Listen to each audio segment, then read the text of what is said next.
This afternoon we have with us a young man who has a school of broadcasting. You're not from the police, are you? No, sir. No, good. Sir. Okay. Your name is? My name is Daniels. Daniels? Mr. Daniels. Robert C. Daniels. Robert C. Daniels. I see. What does the C stand for? Cash. Cash? On the line. Do you have a school of announcing, is it? Yes, I do. What is the name of the school, sir? The school is the Dixie Highway School of Announcing. That's right out here. This week, Dixie right. Highway, isn't it? We'll be there all this week. We have a trailer, and we're looking for students. It's 1 week crash course. We call it Cash's Crash Course. I see. So anybody want to be interested and come down, you look for our trailer down on Dixie Highway. How would I know that it's the right trailer? Oh, I just look at the side of it. Something Big lettering on the side of it. It says Dixie Highway School of Announcing? No, it says Hertz Rent-A-Trailer. And, of course, we'll be out there all this week. We're looking for people to sign up. And how does your course operate? Well, it's very simple. We have a very, very fully equipped 1973 all-modern equipment trailer parked out there on Dixie Highway. One of those 12 wide, 60 long? Well, it's not quite that large, but it has all the equipment that you'd need. And we ask for people to sign up for the course, and we have a 6-day course. Which 6 days? 6 days. It's a crash course. You take a person that's never been in broadcasting. That's right. In 6 days, you have them on the radio? By the time we get to that Saturday noon combination luncheon, graduation, and check balancing session, we graduate them. They're professionals in the field of broadcasting. That's amazing. How do you do it so quick? Well, we have quite a staff. I'm very proud of them, too. How many do you have in your staff? Yes. Two? Two? I see. All right, so say I'm interested in becoming involved in broadcasting, and I come to you. How much money should I bring when I come? Well, it all depends on what kind of a course you're after and what you're looking for and the time element that you can arrange and all these different factors. I see. Well, say I would like to become involved as an announcer and the top 40 disc jockey. Do you have $1 with you? $1? Yeah, I guess I do it. I just was going to be interested in... Thank you very much. Okay, now we'd say, hey, it's partly cloudy, mostly sunny, and nice and light, and number 7, all set, hip right, just like that. Gee. What if I wanted to be a country and western? Well, then you have to talk with a twang, you see. Let me have $2, okay? $2? Sure. Okay. You have to talk with a twang, see? Could you give me an example of that for my $2? Here's a great tune that you're really good like that, you see? A little bit more for $2. Could you? Just a little bit more. I'm afraid that's it. I'm trying to make up my mind about what I want to do. Well, we also have the classical. How much is that going to cost me for a demonstration? For a demonstration, that'll just be another $1. Okay. Okay, and then you'd say, here's a marvelous piece of music by Rachmaninoff. See? You learn that. Sure. That little demonstration... Of course, that's just for demonstration. You want the demonstration just cost me about $4. Yeah. There. Sure. If you think that's expensive, you ought to take the course. But when you turn out, I mean, we've had some marvelous graduates. Would I know any of them? Well, you might. Did you ever hear of Howard Cosell? Howard Cosell? Did you ever hear of Howard Cosell? Yes. Well, so everyone's heard of Howard Cosell. Man who used to drive a car for Howard Cosell came into my school, and within a week, he was a professional broadcaster. Where is he working now? He's now a mechanic for Mr. Cosell. It's like unmolded clay. It's amazing how you can take a person right from scratch and... No. We take their scratch first, and then we mold the... Do you offer job placement after... Of course we offer job placement. How do you run a school of broadcasting without offering a guy a job when he's finished? This banquet we're going to have next Saturday, it's going to be a beautiful affair. Attended by people that are looking for people to join their staff? No, but we're going to have a small tape recorder there, and the guys can make demonstration tapes, and if they provide the postage, we'll mail them out to all the major broadcasting companies and find them work. Sure. You mean you can take one of your trainees and put them right in a major market station? Placement is very simple. It works this way. Now, let's pick a market. Go ahead. Pick any market. Chicago. Okay, let me see here. I got this little book here. Chicago. Oh, good. There's a station in Chicago where the program director has been fooling around on the side. Married and he has 6 kids, but he has this little gap that, well, I know about this. I pick up the phone, I say, hello, this is Cash Daniels. And I know I've got the Polaroid shots. I'm going to blow them up 8x10 glossies, mail them to the wife of all the activity that's going on. We'll swap you the photos, the big Polaroids, for a nice position on your staff. The guy says, Natch. We send the guy up there. He's got a job. That's simple. That's amazing. Sure it is. It's also blackmail. Never mind that. Robert, Bob, Bobby, Cash. What do you prefer to be called? Well, it depends. If I'm working a classical music station, it's Robert Daniels. I see. If I'm working a middle-of-the-road music station, it's Bob Daniels. If I'm working a rock and roll station, it's Bobby D. Right. Right? Of course, if I'm working a country music station, it's Old Cash Daniels. Of course, my friends call me Cash. That's what I like the best. You Cash. like Cash? Call me Cash. Well, Cash... Makes it easy. You just make the check out to Cash. Forget the last name. Sign the back. We'll send it in. Well, Cash, I was just curious. How long have you been traveling from place to place like this with your school? Oh, it boggles the mind. I started back in '59. Let's see. We had a week in Denver. Then we had a week in Augusta. Then I think it was about 12 to 15 in Philadelphia. Days? No, years. Leavenworth there. Terrible. Yeah, they caught us up there. Well, Cash, I'd like to ask, if I may, how much do you make a year with your Dixie Highway School of Announcing, or whatever school name you call it? It's hard to say, but we do it basically on, my income comes from two things. Two things? One, the tuition, which you pay when you take the course. Right. And then there's a little thing that, well, a lot of people have, said it isn't fair, but I think it's fair. We call it residuals. Residuals? Yes. Well, after we place you in the business, we get 62% of all your income for the rest of your natural life. Let's get out of that. 116 on the Cuddly Giant. Jim Ferguson with you, and Barry Manilow has dropped by in his whole boogie-woogie bandstand. We're going hopping, we're going hopping today. Where things are popping, up Philadelphia way. We're gonna drop it, on all the music they play on the bandstand. Barry Manilow, American Bandstand. Yeah, we were talking about the ageless Dick Clark yesterday. Gotcha. Gotcha. Gotcha. Gotcha. Gotcha. It's gotcha time! Got a $10 gotcha at 585-2385. Chance to win a little bread from the Cuddly Giant. 585-2385, $10 gotcha. I love to eat steak, potatoes. I eat anything. She likes to eat barbecue. So Merry Christmas, Frank. Frisch's, where every day's a holiday.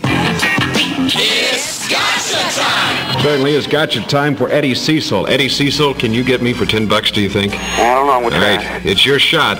I'm going to ask you a question. You'll have 5 seconds to answer. If you do, you'll get $10. If you don't, it's going to be that AMP Jane Parker pie right in the face. Okay. Okay? Today is whose birthday, Eddie Cecil? Today is whose birthday? Rather well-known entertainer? I don't know. We've talked about it earlier on the Jerry David Malloy show. Take a guess, Eddie. Jack Benny. I don't know. Jack Benny? Yeah. No. Oh, Eddie! Eddie! Look, you look kind of strange with that A&P pie dripping down from your brow. Today is Elvis Presley's birthday. I didn't hear it. Have a happy day, Eddie. Thanks a lot. Bye-bye. Well, it's 1 for the money, 2 for the show. 3 to get ready. Now go, cat, go, but don't you step on my blue suede shoe. Elvis is 41. Well, you can do anything but stay over my blue suede shoe. Well, you can do anything but stay over my blue suede shoe. 1956, and he sounds the same. That's a recording. I see. That's a recording. Certainly he would sound the same. Elvis Presley, 41. It seems like only yesterday he was a budding young star. Hi, this is Garner Ted Armstrong telling you that God is too alive. 11:30 and Sunday nights at 8 on WHAS. Weather 84 going to be partly cloudy and cold with a few light snow flurries this afternoon. High 15 to 20. They're not sure. I'm not either. Clear and very cold tonight. Low near zip. 0. Partly cloudy, continued cold Friday. High in the mid-20s. Winds northwesterly 10 to 20 and gusty this afternoon, becoming light and variable tonight. They're out for Saturday, fair and cold. Currently 12 degrees. Jim Ferguson with you on the Cuddly Giant. Good afternoon. This is Jesse Coulter. I'm not who you think I am. I'm not Jesse for sure. Not Elisa either. I'm not Lisa. Jesse Coulter, and I'm not Lisa. That's true. I am the abominable snowman today. New York City used to be just about the only place you could enjoy an evening that included a... See Rob Wortham at the Louisville Job Bank, 600-seater. It's 1:30, and Johanna, you were saying something about kids not being able to go out because it's cold, or... Yeah, this lady on the Hasselt line was having problems with her kids being home from school, and she didn't have any boots. Ah, yes. For them, and I've, in the past, have gotten plastic bags and put on my kids' feet over their shoes and tied them on with a ribbon or rubber band if you have one big enough, and it works for a while anyway. Sure, you mean like lunch bags or something like that? Something a little heavier than that. Bigger than that. I've used old bread bags or the kind to freeze food in. Garbage bags if your kids have extra big feet. Yeah. Not brown bags, though, because we wouldn't want our youngsters brown bagging at this tender. No, not today. Okay. Thank you, Johanna. Thank you. Bye-bye. 1:30 from the Cuddly Giant. Jim Ferguson with you. 12 degrees. Snuggle up weather for sure. Engelbert Humperdinck. Winter World of Love.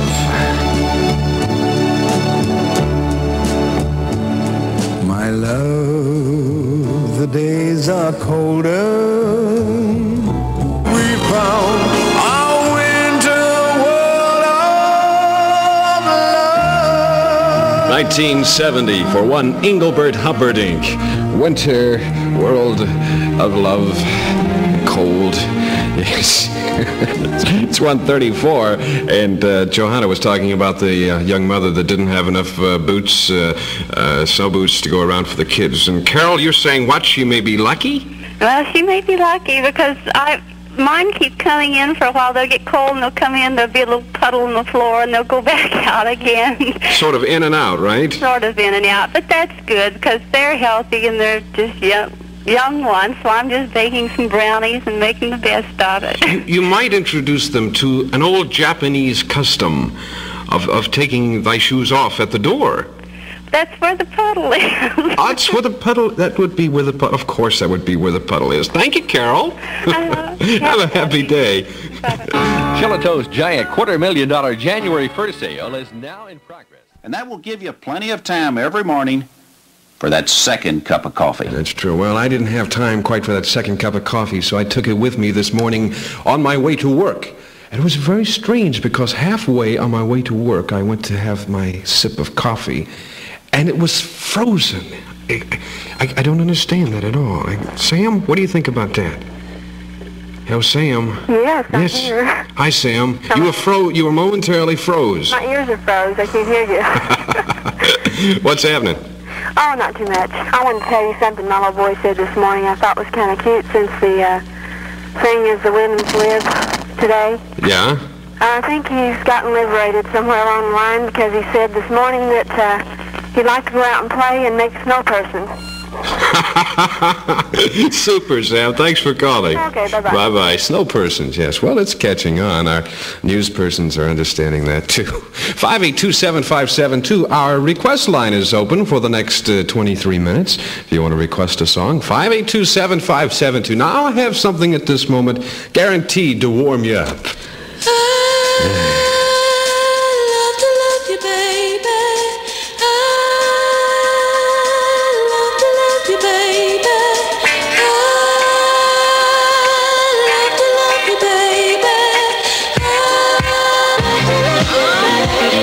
Donna Summer, I love to love you, babe. It's 1:40 on the Cuddly Giant.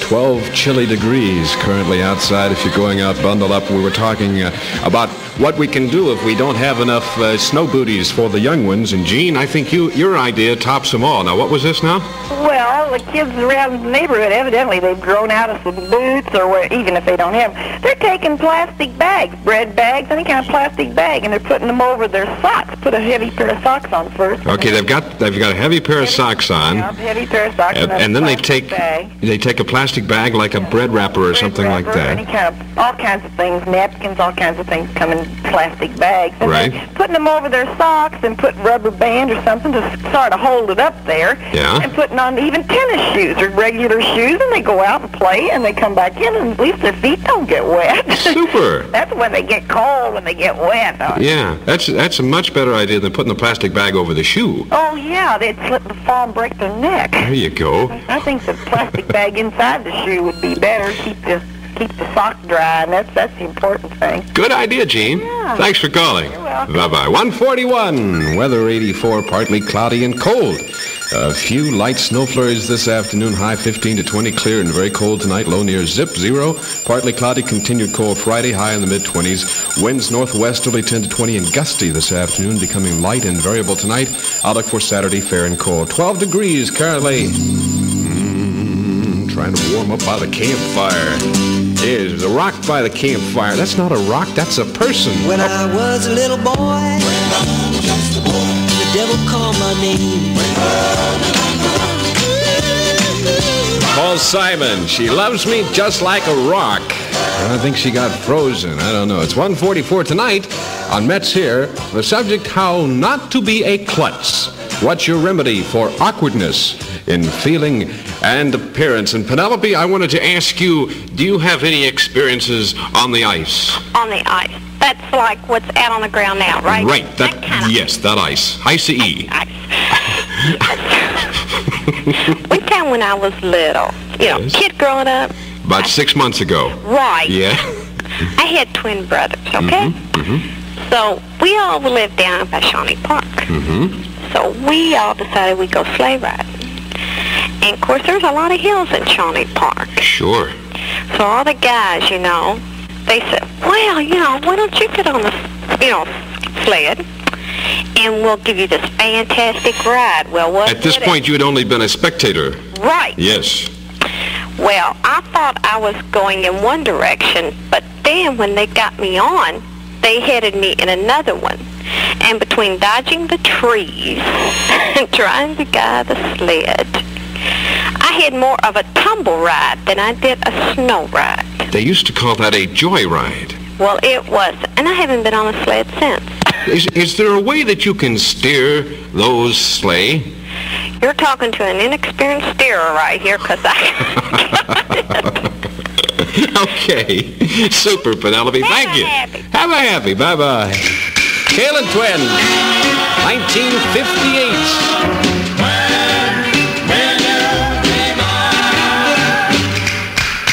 The Kalin Twins, and when? At 1:48 on the Cuddly Giant. Jim Ferguson with you Thursday afternoon. Betty, our resident sleigh rider or driver, has joined us. Betty, now you say there is a way to guide the sleigh. The front, whatever that thing is that fits across the front, it moves back and forth.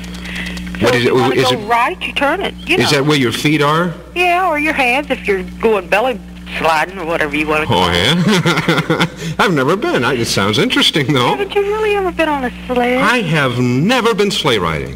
Well, why don't you go out to Cherokee Park or someplace and enjoy yourself today? You don't like me too well, do you, Betty? You want me to get out there and wind up in Alaska somewhere. No, it's great fun. I haven't done it for a long time, but there's a way to guide it, really. I'll tell you what. We'll go out to the hills, and I'll watch you go down first, and then I'll take the second trip. You're crazy. Have a happy day. Bye-bye. Hi, Ray Shelton of Greater Louisville with a question. Remember Louisville First Federal Savings and Loan. That's where your friends are. 1-582-7572, our request line. You have about 9 minutes left. The line will be available to make your request. Vicki, you had some serious thoughts about being outside in the snow and ice. Yes, I'd like to remind the parents that do have children out playing in the snow not to throw snowballs at vehicles. On my way back from lunch, I was bombarded, and I know they're just playing and everything, but someone could get hurt. And I think that the parents should remind their children not to play in the streets because the cars can slide easily, trying to avoid the children. Listen, the car can slide trying not to avoid anything, just driving. That's right. And have you ever been driving in ice and hit the brakes? You're only doing about 10 miles an hour. Right. And you hit the brakes, and it just keeps right on going. Yes. It's a kind of helpless. It's neutral. Yeah, that doesn't even help though. It's kind of a helpless feeling. Yes. So, and it would be unfortunate perhaps if children were in the way, because there would be nothing that you could do. Yes, they're just trying to play. They're just playing in the snow. We don't get that much snow here, And I know they don't realize what they're doing when they throw snowballs at cars, but it could hurt someone. It also could be a serious problem if you threw a snowball at somebody. Right. Because after you get a snowball, you know, like if you spend 5 minutes or so sort of wadding up this snow and compacting it, it becomes like a rock. Yes. You know, and if you were to hit up around the eye area, it could be serious. Okay, Vicki, thanks for calling. Thank you. Bye-bye. Paul McCartney and Wings. I could use a pair, just fly over this ice. And when I go away, I know my heart can stay with my love. My love does it good to me. Paul McCartney, Wings, My Love, 156 from the Cuddly Giant. Dr. Werner von Red is with us again this weekend. Of course, you may remember a few weeks ago he was with us during the time of the Apollo 17 moon landing. What exactly brought you back to our studios, sir? The city bus, I called it over at, I come in here for a purpose, of course. A purpose? I'm really here, what I'm after here, you see, is because... Just I can see it's a sort of an informal visit, the hippie boots and the... It's not exactly becoming to a world-renowned rocket expert. It ain't polite to laugh at somebody's clothes. No, I was just making an observation, sir. You certainly will. What, are you changing your mode of life, or... No, what I'm doing, I'm looking for work. Looking for work? You see, all the space flight is over now. For maybe 100 years, there won't be no more space flights. Oh, really? Oh, that's right. We discussed last time you were here, the cutback. Yeah, so what we got to do is, you see, that was what I am, you see. I am a space engineer, and... well, you're the father of the space program. Yeah, sort of, yes. I'm a genius, is what I am. And, but I'm out of work, like a lot of geniuses. And in my block, there's 12 of us. And you see, what I'm doing is I want to get work, and I have listened to your program, and I think maybe I've come up with something that is You think it needs some help? Is that what you're trying to say? Well, what I'm really after is, not exactly. I mean, your program is all right for American disc jockeys. Mm-hmm. But I thought maybe the station would like to have the first international personality. International. Respected all over the world for my work and what I have done for the world, you see. Well, as being a father of the space program, you're certainly well known. I've done a lot for the world, yeah. I think perhaps you might have a point there. What exactly did you have in mind? Money, actually. I would like to do the program. I have all these songs coming on, you know, and with each other. I'm a very funny fellow. Do you think you could handle that as a disc jockey? I got this thing. You see, I made another invention. Another big invention. They computerized what it is. You see, computerized What I'm after, what I'm after is your job. What does that say? Property of the United States Space Program. Yeah, well, that's the space program. We got a lot of surplus over there. Mm-hmm. And it's just sitting there going to waste. There won't be any more space shots. No, they ain't going up no more, I don't think.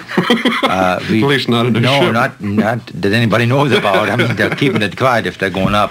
And they ain't told me no ways. Anyhow, here I'm looking for work, and I got a lot of credits, like I was an educated man, you know, with all that. And then I'm, like I do electrical, I fix my own lamps at home. You fix your lamps at home? Oh, yes, and I got all that. And listen, we got a few lamps around here that need play the radio. What are you paying? No, I'm serious about this, because it's a current problem with me. I need the money, and the work is... Well, Doctor, don't you think being a radio announcer might be a little beneath your... I thought maybe I could start with a weather forecast. No, it won't be beneath me, no. Because I'm a linguist. You can tell that by the way I talk. I'm very well educated in languages. For example, I speak with an accent right now. And yet I'm speaking in 2 languages, you see. 2 languages? Yeah, you can tell. People who are German know it's German, and people who are English hope it is. Or else they're going to fix their sets while they're driving, because you're going to have a lot of wrecks. I can imagine, yes. Yeah. Well, you want to start with the basics as being a radio announcer? All right. You got something you could let me read or something, or tell me about? Well, why don't you do one of the more basic things? Do a station identification. All right. This on the air now, are we? Yes, we are. We're on the air now. Well, don't be nervous. I want to. Okay. This is W. Right there in the paper. W. This is W. Right on W. This is WHAS. Louisville, Kentucky. That's it. River City Radio. That's it, huh? That's it. That's all you had to do right there. That's remarkable. Listen, is this going to become on the air? We're on the air right now. Are we AM or FM? A little bit of both. There's a little trouble with the transmitter. I hope it's AM, because I don't want to wait up for it. Well, that's all there is to it, huh? That's all there is to it. What about when I come to a song, somebody wants a song on there? Well, what kind of music? That's another important thing. What kind of music do you think you German, maybe a little German jazz. German jazz? You heard that? Is that similar to a marcha? Or, Yeah, they march to it a lot, yeah. Well, I think it's rather unique that we should have Dr. Warner Von Red with us on the air this afternoon. That's all right. Going to be a radio disc jockey, a radio announcer right here on 84. Right here on the 84, River City Radio. Well, back to this music now. Really, why don't you, well, you've heard some of the music that we've been playing here this afternoon. I sure have. What? I certainly have heard it. It's unusual. You would change that just a little bit. Well, I think we could introduce... You think your computer can do a better job? Oh, this is going to revolutionize radio. This is going to bring radio back maybe better than was television. I see. Yes. Well, why don't you play a number, have the computer play a number? Is this the whole computer, that box you have? That's what's so good about it. You see, this is smaller than a transistor radio. It is small. I carry it in the turret of my car. Do you get it confused with a cigarette box? No. I don't smoke. Oh, no. I see. Anyway, who could smoke a computer? Ridiculous. Suppose you're right. Yeah. Okay, well, turn it on. Okay. And I'll give you the cue. Okay. That is, I'll give you... You want to play pool? No, I'll give you a sign. But give me a sign. I carry a sign. That's wonderful. Are you ready? I'm ready as I ever be, yeah. All right, push the button. All right.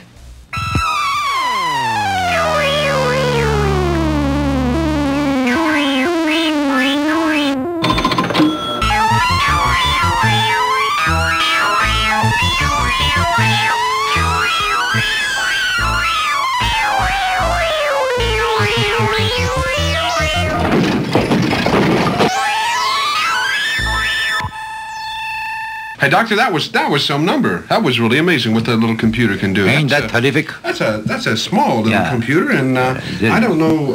I don't guess we'd have any trouble using it. Oh no, it does a heck of a job. It's a tremendous. You know, listen, the two fellas looking in the window there, you know those fellas? Two fellas? I don't know them, sir. Listen, I think I recognize a couple of them. You do? Are they friends of yours? No, don't bother. It's Carl, it's a small studio. Listen, why don't I leave now? Because I think I got to get out for a while. Well, because, is it something to do with those 2 men at the window? Well, it's like I listen to the police calls a lot because they're looking for me. No, but serious. That did say the property of the United States. Yeah, well, don't worry about that. Program. Well, that's a misprint there on top of the thing there. Little misprint. But let me tell you what, why don't you give me a call tonight? Give me a call? Yeah. I'll be in the parking lot of the Gas and Electric Company in the 36th airplane. Yes, sir. Well, it's a shame you have to rush off, but I will see you next week. I hope so. It depends a lot on how fast them fellas can walk. But I'll be leading the pack anyway. Well, so long. At WHAS, periodically, I would be requested by Program Director Hugh Barr to produce a composite day. This is an audio picture of what the station was all about in a 24-hour period, but edited down to around 10 minutes. The engineers would air check or record for a 24-hour period. Then I would get the tapes and start editing them down. The main thing, since it was so heavily edited, was to make it as smooth as possible as opposed to cut, cut, cut. So we used a million crossfades to try and smooth it out, and this took forever. Here is WHAS Composite Day 1973.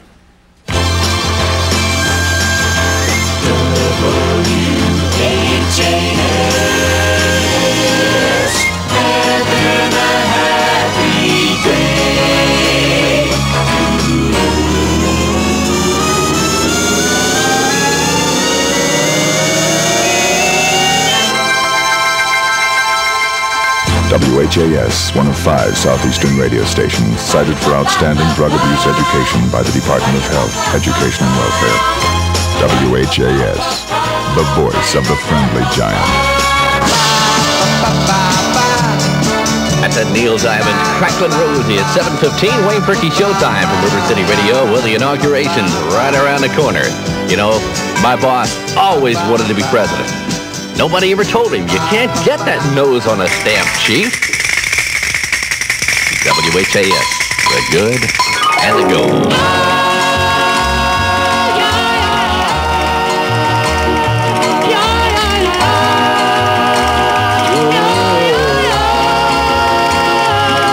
Little darling,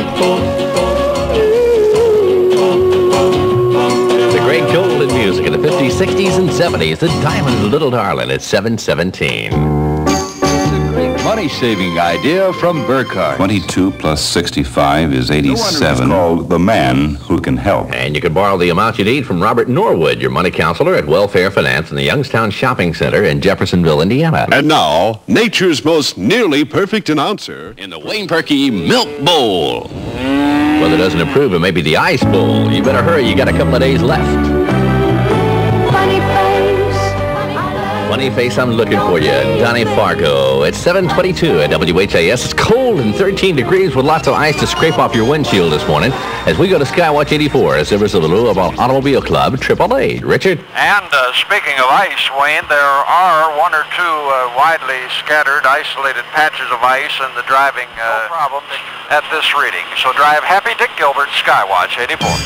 Let's get away to that sunshine place. But which one? You're driving or flying? Take the trouble out of travel with the Louisville Automobile Club. Skywatch 84 service of AAA. This is Phyllis Knight. Living gets busier all the time, and a lot of life's big and little things get overlooked. Join me, and we'll cover one of them this morning at 9 here on WHAS. 7:24, Ed Ames. Sometimes in the morning. Turkey showtime is 7:34. WHAS. Carolina streak snapped at 11. Seattle fires Tom Nisaki. Good morning, Andy Musser for the CBS Radio Network with Sports World Roundup. The Carolina Cougars, winners of 11 straight. Only Sports World Roundup. Andy Musser for the CBS Radio Network. Now with the latest from Sports 84, here's Wayne Perky. In the Jefferson County Activities Tourney last night's action joins Sports 84 this afternoon at 5:15. It's cold, clear skies, and 16 degrees. Wayne Perky showtime is 7:41 with the Beatles. Michelle. I only want to say that this is WHAS in Louisville at day 59, and this is Phyllis Knight. Welcome back. Good morning. I'm back. You really had a bad taste, huh? I'm going to talk about the blahs. You want to? Yeah. Well, turn on the sun lamps and imagine we've gotten away from it all. If, that is, we can get everyone well enough to get out of the house. Phyllis Knight today. You're a member of what? Show business. Show business is my life. How long have you been in show business? Oh, what time is it? Big, friendly, and fun. WHAS.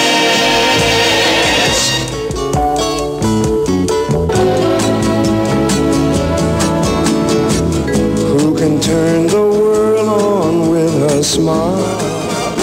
Sammy Davis Jr. Must be the Jerry David Boy Show, because love is all around. See how I handled that, huh? A little cold, though. We'll warm it up. Oh, it's so nice to be with you.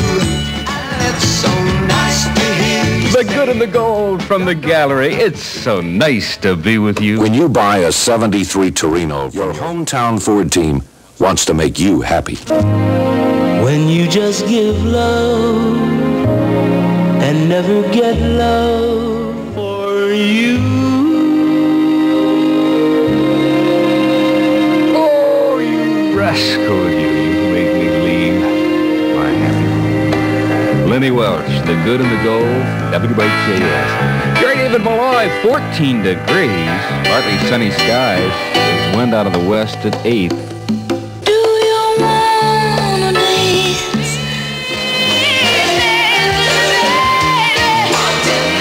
Bette Midler, this young gal here, they say, is going to be the new rage. They say that they're even considering now writing a Broadway show to just highlight her talent. She is something else. Bette Midler.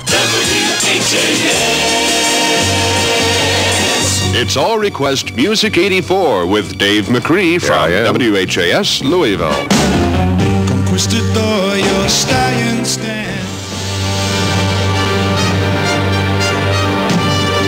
12 minutes after 1 o'clock, folk called Heroin Conquistador with the Edmonton Symphony Orchestra from Canada.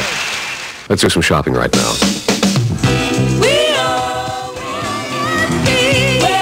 Town and country. Today, 6015 Preston Highway. Town and country. Ford. Birth control in Britain. I'll be asking you, what do you think about birth control laws in the United States between 2 and 3 o'clock? You keep that in mind, won't you? Right now, listen to this. Hi, I'd like to hear Make the World Go Away by Eddie Arnold. Thank you very much and have a very happy day. Make the world go away. Make the world go away. Make me feel good all over, baby. Hello, Dave. This is Jerry. I would like you to play Gone by Joey Heatherton. Thank you, and have a happy day. I couldn't think of a sexier lady to turn on. Here she is, Joey Heatherton.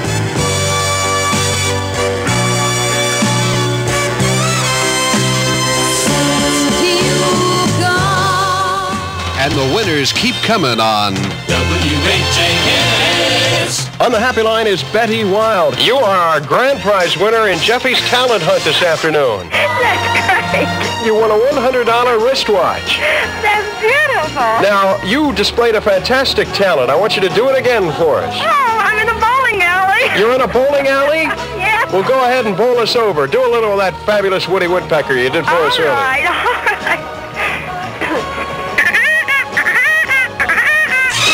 Big, friendly, and fun. WHAS. Alrighty, on a Happy Line from Williamstown, Kentucky, is Judy Adams. Hi, Judy. Hello. You told me you were trying for 6 months. Okay, Judy. Have a happy day, dear. Thank you. Bye-bye. Dionne Warwick from 1965 on The Good and the Gold any old time of day. Call me, I'll be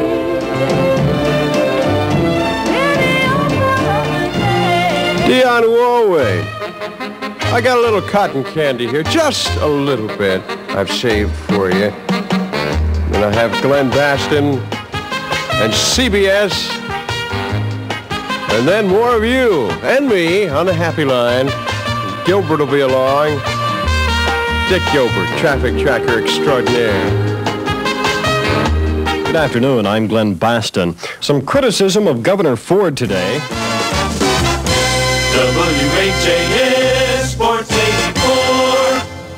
This is Van Vance, Sports 84 today. Louisville Shawnee has retained that #1 spot in this week's Associated Press. Well, that's it today from the world of sports. This is Van Vance for Sports 84, and Jeff, you take it from there. Traffic tracker Dick Gilbert is next, and he is brought to you by Southern Savings. Dick? Well, winding up this Wednesday afternoon traffic, the rest of the picture looks real good, so have yourselves a very pleasant evening, and let's talk traffic again tomorrow morning. Dick Gilbert, Skywatch 84. Your accounts earn more at Southern Savings. Hello, this is Metz here. Hello, Mr. Metz. How do you do? Well, I think that our boys should be given MC because what about these? Hello, Mr. Metz. Right. I think that the draft dodgers, the ones that left... Kentucky leading, and with the ball. Ronnie Lyons skipping around with Cornelius tracking him. Lyons has got it in Kentucky territory. He's double-teamed. He's... Oh. 20, the Tams by 4. Gilmore's free throw good. And Artis gets through a three-point trip for the Colonels, and that helps. 24-21. Easy on from WHAS, the Quiet Mover. WHAS. Moving it in the night. This afternoon, ladies and gentlemen, we're on the streets here, and we thought it might be interesting to talk with a young man who works at a filling station. Of course, gas today is harder and harder to get for your car. You drive into a service station, and it's very difficult to get a full tank of gas anymore. Sir, you work at this gas station, do you? Yes, I do. You don't have to put the pipe out. See the no smoking signs all around, but it's all right. You can go ahead and smoke. I can continue smoking? Go ahead. Why is that, sir? If there's no gas. Oh, I see. Mm-hmm. Okay, well, I'll feel right at home smoking my pipe here. I'd like to ask you, when did you realize that the gas shortage was coming? It was about a week ago Thursday when somebody came in and said, fill her up, and we turned on the pump. And there wasn't any... We got this hissing sound. Nothing no come gas out. come out at all. A little water down the end of the well there. Well, it looks to me, I mean, I'm sure y'all keep track of how much gas you sell here at this gas station, don't you? Oh, very precise records. We, of course, have to. Well, I guess you could tell me how much gas you've pumped in the last 24 hours? I'll have to look that up. Can you hold on just a second? Yeah. All right. 24 hours. The young man is going through a piece of paper. I can give you an approximate figure. All right. Would you go ahead? 3.5 gallons. 3.5 gallons. Right. Is that somewhat off from a normal 24-hour period? Somewhat, yeah. I mean, I have the figures here from last year at this That's same all right. time. Don't bother to look 24-hour period. The, information. We pumped 2,400 gallons that 24-hour period. There is a little discrepancy there. Yeah, a little bit. Nothing to worry about, though, right? How's that? Well, you know, I don't even own a car.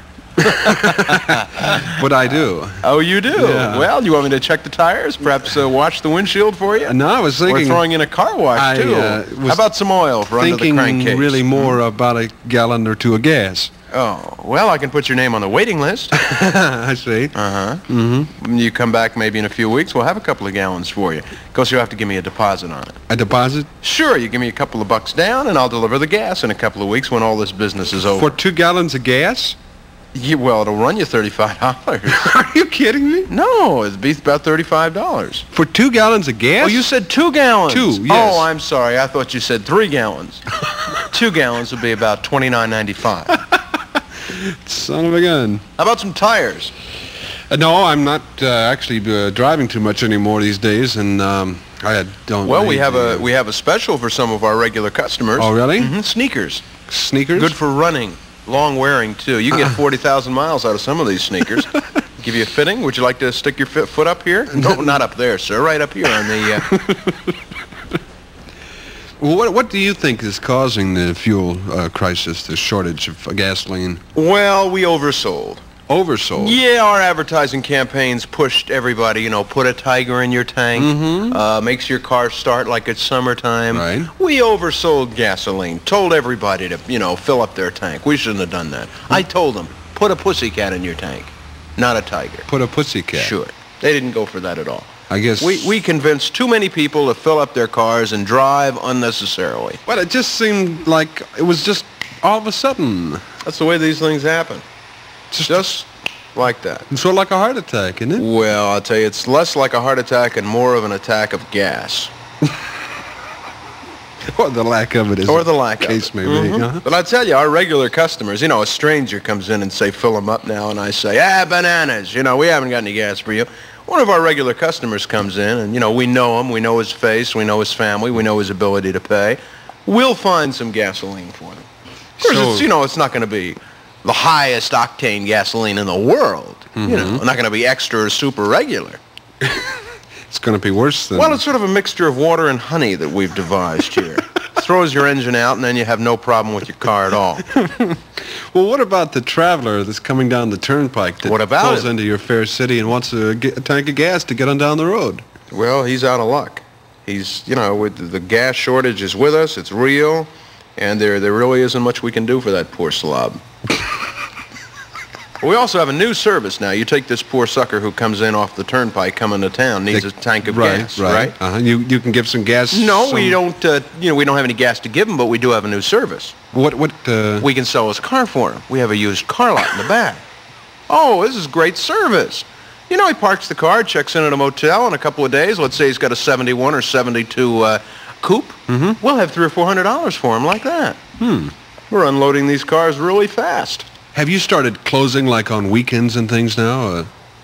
Some gas stations have as an economy move. Oh, we have a very strict new schedule.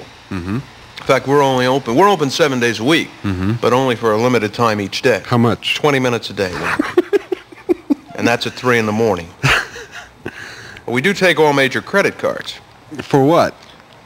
That's just what my man was saying the other day. Of course, we have our mechanic still on duty. Oh, he can fix the cars. He can fix the cars, sure. Get them ready for sale. Sir, I don't care what you say, though. There are rumors to the effect that this is just a coy idea of the oil producers of America, the gasoline manufacturers, to hype the price of gas. Do you think that the major executives of the oil companies have gasoline for their Rolls-Royces, Cadillacs, Mercedes-Benz, and all their big cars? Do you think they have gas? Of course they have gas. So what kind of a silly question is that? Well, we're not questioning that gas doesn't exist. were questioning if it's being cut off to the public to hype the prices and make it more expensive for a gallon of gas. That was a question. Oh.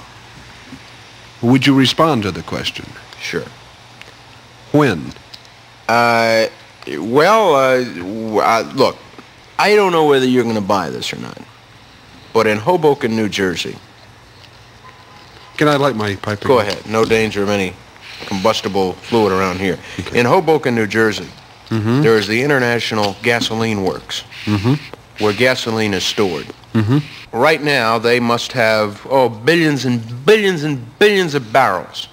Of gas? No, just barrels. Oh, I see. Right. If we can convert cars so that they can run on barrels and not on gasoline, we're in good shape.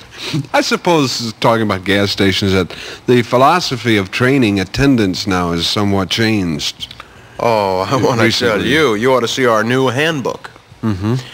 First, will you pretend you're a customer, and I'll show you what you're supposed to do. Okay, do I drive in or walk in? Yeah, you drive in. Okay. With any luck at all. Okay, I'm sort of puttering in here to the gas station, and I say, I come up to you and I say, "Hi, sir." And I say, "Fill her up." How are you, sir? Fill her up. How's the family doing? Would you fill it up? Can I check under the hood for you? Would you just fill me the windshield's a little spotty, sir. Can I clean it up for you? Tank? You know, those tires are pretty well worn. What Perhaps about we ought to rotate 2 or 3 the gallons? Now, what is it? Can I do for you, 2 or 3 gallons of gas. Gallons of what, sir? Gas. Gasoline? Gasoline. Oh, gasoline. Hey, did you hear about the farmer who went into the gasoline? And I sort of changed the subject. Just a couple of gallons. How about a glass of water, sir? And then we keep the guy going. But if some curvy blonde comes in a sports car and you says, can be persuaded to part with the gas, huh? Yeah, she says, fill it up. Well, I just want to say, sir, this is probably the bleakest interview that I've ever conducted. I'm sorry you feel that way. I mean, I am thoroughly depressed. I'm going to go home and sell my car. I'm not as pessimistic as everybody is. I look on the bright side. I just bought a 1972 Schwinn. I mean, but gasoline... Don't need gasoline for a bike. Gasoline has made this country. Without gasoline, this country wouldn't be what it is today. No, it's not gasoline that's made this country. It's people. It's gasoline. It's people. Give me an example. People. People who need people. That's a gas. There's an old expression, it ain't what it used to be. A term used to describe something that no longer is held in high esteem. Something that has ceased to be that which it once was. Sadly, radio has fallen to a very low ebb. Creativity has given way to mush. It is no longer uplifting, no longer fun, and that's very sad. People are ready for a change. From my Sunday show 1974, here's Share a Memory. And as you listen, think about this show running opposite of Rush Limbaugh today. Which would you rather listen to? And remember, this show is over 30 years old. We thought this afternoon it might be interesting for some early recollections of how Kentucky was and how things used to be. If you have some early recollections, memories, or memoirs, why don't you share them with us? This would be an ideal time for some of the old-timers to join in this afternoon. Mrs. Bain-Taylor, you have recollections? Yes, I do. What recollections do you have? What are the ones that stick in your mind? Well, this predates the flood, the 1937 flood. But this is 1929 when the American Legion National Convention was held here. And the veterans were poured in by thousands, and they had a lot of fun and a lot of jokes. They tried to embarrass everybody on the streets, and I'll tell you where everybody was. Was that in Louisville? Yes, in Louisville. And when they had the parade, though the town was just open to them, everybody took it good-naturedly, but surely it was fun. And the parade, though, was the biggest event that I had ever been in, and a lot of people had seen, How big was it? Oh, it took 4 hours, I think, to pass 3rd and Broadway. And they came down from Oak Street, down 3rd, turned at 3rd and Broadway, went to 4th and Broadway, and turned on to 4th Street and went right on down to the river, I guess. Huh. And the streets were decorated with flags and bunting. And the people were just applauding the veterans. What do you think? Do you think that patriotism has dwindled in America since then? Yes, it has. And I just wish we'd have more show of patriotism nowadays, but we don't seem to. But maybe we will. We're still hoping. Mrs. Taylor, thanks for calling and sharing your memories. You're very welcome. Bye-bye. Thank you. Bye-bye. WHAS? Yes, I'd like to add a little bit to the 1929 parade. Yes. I don't remember the parade too well, but I do remember the veterans being here. And the thing that stands out in my mind is of course, the Brown Hotel was really plush at that time and very beautiful. But the veterans had, I don't know if there was a pony or a mule or exactly what it was, but they took that thing in the Brown Hotel. Inside the hotel? Inside the hotel, all around, and took it on the elevator upstairs. I wonder what the hotel management thought about that. Well, the veterans took over. There wasn't anything they could say. All right, in 1929, we had something to do with the stock market, right? Yes. And did this parade occur before or after the stock market crash? Oh, wow. I'm not that old. I'm old, but not that old. I was curious from the standpoint of here, you know, we have perhaps a catastrophic situation for millions of Americans, and if they could still respond like this under that type of duress. Of course, the crash, I heard about it and like that, but it really didn't affect me right then. I wasn't old enough to know. And the parade, of course, I remembered. Right. What's the name? I didn't get the name. Lemoyne Sable. Lemoyne Sable? All right, Mrs. Sable, I appreciate your call. Okay. Have a happy day. The same to you. Bye-bye. Ray Flam, you wanted to talk about 1934? Yes, sir. What happened in 1934 in Kentucky? 1934 was a very large veterans parade. Ah. And the veterans are, now I'm not a veteran. I'm a veteran, but I don't belong to the veterans organization. Right. But they were here and had one terrific parade, and it went through 4th Street also. And then I went to the World Series in St. Louis on Friday. When it ended, and saw Dizzy Dean pitch on Sunday, and I rode back with all the men who are all the veterans, and one fellow gave me a $20 bill to take care of him and be sure that he got off of the train in St. Louis. And that's the reason I remember.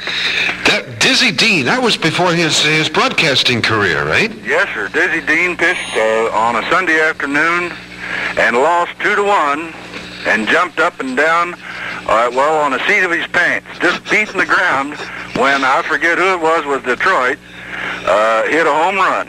Was he? He was leading 1-0 going into about the 8th inning. And they just, that home run just fixed it up for him. So you could see some of Dizzy Dean's personality coming through way back before his broadcasting days. Yes, sir. And then talking about the Brown Hotel, I remember I shook hands with Lindbergh coming out the 4th Street entrance. Lindbergh was here in Louisville? 1927. Wow. Yes, sir. He came out of he stayed in the Brown Hotel overnight. And let's see, when did he make his famous flight? What year was that? I guess it was 27. 27. So this was after that as he made his whirlwind tour of the United States. That is right, sir. Yes, sir. And I was born in 15, but I shook hands with him, and I thought it was a great, great honor. Was there a large crowd there? Oh, 4th Street was blocked. And when he came out the side, they had the touring car, open touring car for him to ride in, and I don't remember a parade or if they had a parade or not. I think they did. But I do remember the most important thing was shaking hands with him. Do you know if he flew in? I couldn't say. No. You know, talking about flying in and talking about Lindenberg, we used to go to Bowman Field when I was a little boy and watch the mail plane leave on Sunday afternoon, left about 4 o'clock. And this pilot would come out with his boots and his knickers and his leather jacket and his goggles and helmet. And the mail would come in, the mail truck, and they would rush over and dump it in this single-seater, and off he'd go. And we thought it was something else. Well, you know, I wouldn't want to say it, but maybe mail moved faster then than it does now. It could be so. Yeah, but you could depend on that plane leaving about 4 o'clock on Sunday afternoon. Right. You know, I was curious. Now, it seemed that in that time span and all through America up until that time, we've had national heroes. Right. You know, Lindbergh being one. Right. I wonder what has happened. We don't seem to have the national heroes that we once had. No. I think the world, especially the United States, has just gone at too fast a pace. Mm-hmm. And they don't have time to think. One thing, their mind is busy with television and various things like that, where back then we had a crystal set. Right. And we listened to radio. Right. And there were maybe 4 earphones if we were lucky, and everybody had one earphone and listened to the radio, but we had time to think. And today we just don't have time to sit and reflect on what is going on, right. I think. Ray, I want to appreciate your call. Thank you very much. Thank you, sir. Yes, sir. Bye-bye. Bye. Cheryl, you were talking about your father and his magic what? Still. Still? Mm-hmm. Well, I think the story's kind of amusing. Your father now, right, in bygone years, of course, right, and before the big Reformation, right, worked or owned the still. He had one of the biggest stills in the city, I understand, during Prohibition. Okay. And, as you know, nobody could take a bath for like 3 months, something like that, because of the gin brewing. But there's a story that the still broke down one day, and he had to take it to the blacksmith shop. Cart the whole still to the blacksmith shop? Well, there was a problem. He couldn't cart it because the blacksmith shop was on the other side of the police station. Uh-huh. So the only way they could get it there without being, suspicious about it, they put the still, the part that was broken, in the baby buggy. And of course, in those days, people had 8, 10 children, so they kept the baby buggy. Right. And they had his little sister, who is now a very prim and proper lady. But at the time, she was 7, and she pushed the baby buggy past the police station, because no one would think that a young, innocent child would be pushing a still to the blacksmith shop. Certainly not. No. And this is how they had to get the still repaired. They had to sneak it by the police station in a baby buggy. What year was this? I don't know. When was Prohibition? In 31? Yeah. It was a little bit before my time, so this is a second-hand story, but I have no reason to disbelieve it. Cheryl, thank you. Okay. Bye-bye. Mrs. S.W. Kellerman, you wanted to speak about what event? Yes. Have you ever heard of Wrong Way Corrigan? Of course, everyone. Half our staff, I think, are descendants, including myself. Is that right? Yes. Well, he was here in town in 1939. In 39? Yes, and they had a parade out Bardstown Road and to Bowman Field. And in the evening, probably in the day too, they would take up passengers in his plane for $1 a piece and would take you over the city. Now, I've heard, tell me, was Wrong Way Corrigan, was he a football player or a flyer? He was a pilot. He was a pilot. And he was flying, he was in New York, and he was going to go to California. Yeah? And ended up in England. That's why he's called Wrong Way Corrigan. Well, now, there was a movie, I believe, about a football player. Yes. That had the same name, I think, or something. And that was where the confusion came on my part. But Wrong Way Corrigan was a pilot. Yes. And he headed from, he was left New York and headed for California and ended up in England. Now, how that plane ever made it to England, I'll never know, because I was scared to death when I went up in there. You flew in the plane? Yes, my husband and I, we weren't married at the time, we were dating, and we went out and went up in this plane and took us all over the city of Louisville, and for $1 a piece. What kind of plane was it? I don't know. Was it? But it was wooden and it was real rickety, you know. Did it have 2 wings? Oh yeah, 2 wings and a propeller, and I think that's about all. But it was fun. Well, we've had many famous celebrities visit Louisville, haven't we? Yes. Lindbergh and Wrong Way Kerrigan. Well, son of a gun. Thank you very much. Bye-bye.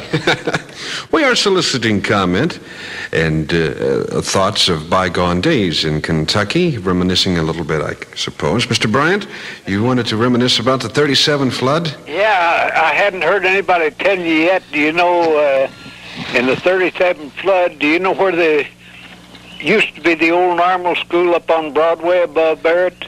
No, I'm not familiar with it. Well, you know where Barrett Avenue is? Right. All right, up on the hill there, about 300 feet, you could get in a... wait just a second. Tom, Miss Smith's at the door. Now, Barrett Avenue is where the hospitals are now, aren't they? Yeah, up there? Broadway. Right. Barrett and Broadway. You could get in the boat there, and you could ride to Shawnee Park. In a boat? Right straight down Broadway. Yes, sir. And the fellow was telling you about him taking a pony into the lobby at the Brown Hotel. Right. Well, he's passed away now, but I know a fellow that rode a boat through there. Through the Brown Hotel during the 37 flood? That's right. Through the lobby of the Brown Hotel. Now, let me ask you, was there advance warning that the flood would be as bad as it was? No, sir. There was not? There was not. Had it been raining for quite some time? Oh, it had been raining for a month. Right. It just kept raising. It got up to 57.3. Above flood stage? That was, no, the reading of the on the gauge was 57.3. Uh-huh. And you could ride from Barrett and Broadway all the way to Shawnee Park on that. Now, 3rd Street, you know where that is. Right. Well, you could ride out 3rd Street, and you know where Summers Herman's... Right. Well, you could ride right up past that in a boat. All that was underwater, see? Business didn't continue no. during that period? No. Things was... now, the main part of town down there around Main and Broad Market and whatnot was higher, see? Right. And there wasn't no water on them. But they were like an island, weren't they? They were just an island, that's all. Uh-huh. Yeah. Now, you come out... do you know where Floyd Street is when you get out towards the L&N? Right. All right. I live up on Bar B, and I was up here, but I couldn't get nowhere. Our office was at 5th and Broadway, but it was under. Uh-huh.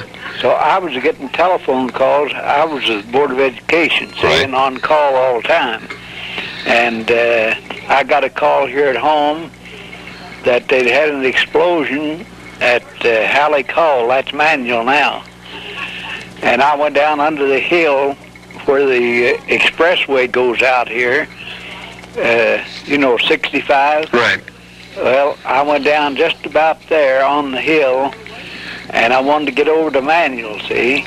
And there was boats there, but there was nobody to take me over. And he says, "Can you row a boat?" And I said, "Yeah." Well, he says, "Take one and go on." Told him my business, see? Right.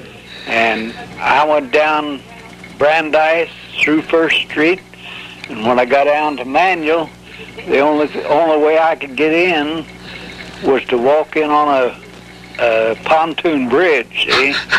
So I tied up there and went in, and of course it wasn't, somebody had turned some gas on in the kitchen, and it had ignited and just blowed the lids off of the stove, see? Nothing really severe, Didn't though. amount to anything, no. So I stayed there for a little while. How far underwater was that area?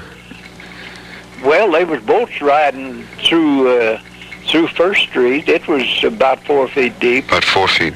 Yeah. That's quite a bit of water. And right down under the hill here on Floyd Street, for me, I had a fellow that was working over at Manual at that time, Leroy Greathouse. He's retired now, and he lived here on Floyd Street.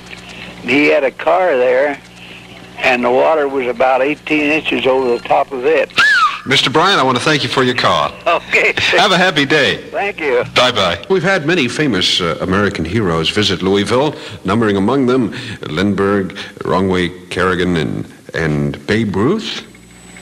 Is that right? That's right, Babe Ruth. Babe Ruth visited Louisville. Not once, but several times. But the ones I particularly recall, I went to St. X between 1932 and 36. Right.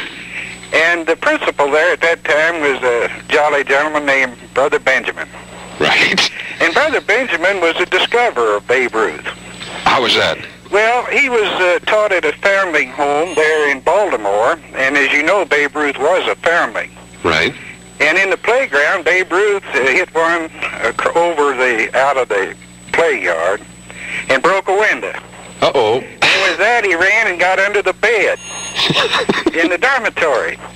And Brother Benjamin grabbed him and said, if you hit him like that, you don't have any business running under a bed. You ought to run toward first base. And it was through Brother Benjamin's efforts that Babe Ruth got into baseball. But you know, he never forgot Brother Benjamin. When that Yankee powerhouse came north after spring training, he'd bring the whole team by St. X. Now, he did this for 3 years. And it was sort of a holiday. We'd go back into that old gym back there on Jacob Street that had the running track above. And the Yankees would show up. And there was Gehrig, and there was Lazzari, and the Crosetti, and, of course, Ruth. And the thing I remember about Ruth most, he was built just like a funnel. He must have been a good 3 feet across his shoulders. He was the ugliest man I believe I've ever seen. And his head fitted right down on his body. And his ankles were no larger than my wrist. And when he'd talk to us, we'd listen. And then when he'd finish, he'd go over, and a tiring man that he was, he put his arm around Brother Benjamin. And Brother Benjamin was 5 foot. He had a gray fringe and bald-headed. And when he put his arm around Brother Benjamin and, in effect, squeezed him a little bit, Brother Benjamin would just, well, he was in 7th heaven. Well, now, how old were you doing this? Oh, let's see, I was about 15. You were about 15.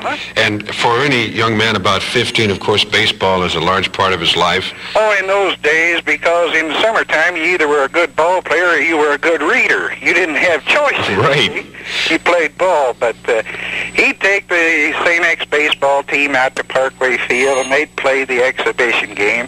But it was always a thrill to see Babe Ruth, and I just glory in the fact that I was just a part of history at that time, because he was undoubtedly part of our heritage. Right, and you say Brother Benjamin was the principal at St. X? That's right, yes, sir. So he came through for 3 years, and every year was always a delight, but that was Brother Benjamin's day. He was very well pleased to crawl back for another 364 days and wait for Babe Ruth to come through again. Mr. Kellerman, thank you, sir. It was delightful. Thank you. Bye-bye. Discussing things that have occurred in Kentucky in honor of Kentucky's bicentennial anniversary. And Mrs. Hunter, you had an observation? Yes, I said that I wondered if anybody had mentioned anything about the Clark Bridge being opened in 1929, because that was the bridge between Jeffersonville and Louisville. Right. And I know the American Legion National Convention they were anxious to get it done for them to, because their convention was in September. I see. So they worked like almost overtime to complete that bridge. Yes, they did.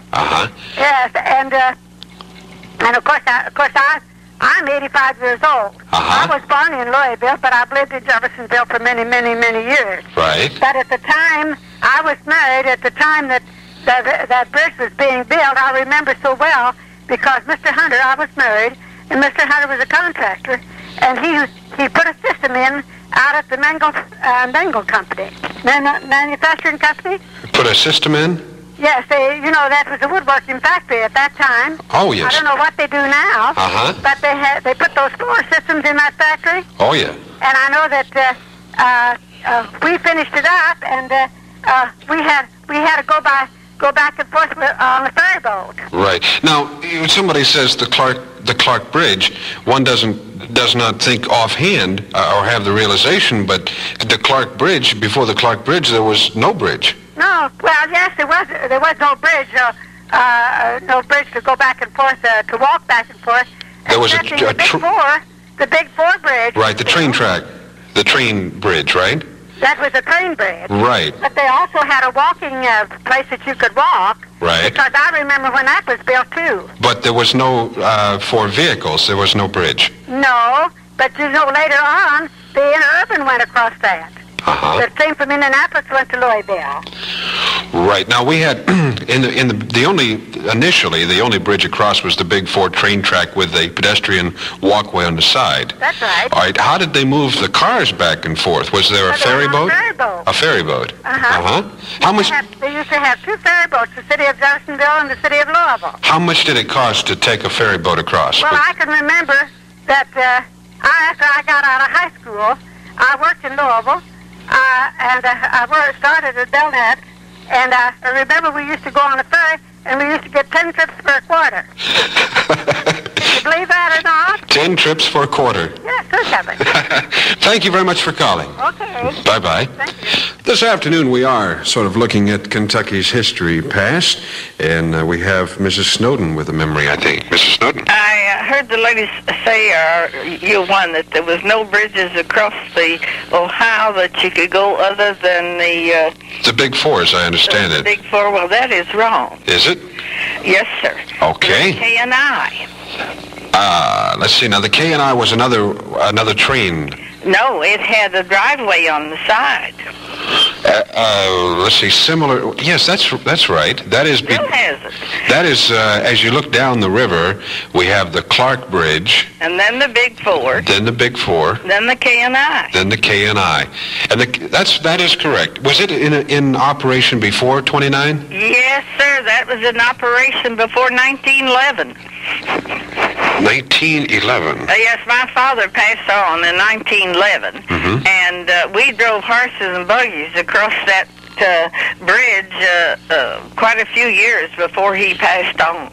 I appreciate that because I had forgotten about the K&I. In my mind, I was looking at the river and the bridge, the bridges across it. Yeah. And I had forgotten about that, but I have driven across that myself. It is a harrowing experience. Thank you, Mrs. Colson. Bye-bye. Charles Green, your reflections of years past in Kentucky. All right, a couple of your questions about the interurban car, how they went over the Big Four and the K&I Bridge. Right. They were run by electricity, by trolley wire. Ah. And the ones that went to Indianapolis had two coaches. You had like a club car in the back was a little more deluxe, and the front car was just seats. Tourist. And then, that's right, tourist. And then you had one running out of here, Shelbyville, Kentucky. You had one running to Fern Creek. You had one running to Orel, and I believe one ran up through Indiana, through Utica. Right. Now, these weren't trolleys, though. They were trolleys, yes. They were electric wire trolleys. Mm-hmm. Wow. Now, your Big Four Bridge was an engineering feat, and it was in the history books when I was coming up through school. France does not own that bridge. The people that own that bridge is Kentucky and Indiana Railroad. Uh-huh. That's the reason why they call it K&I. Right.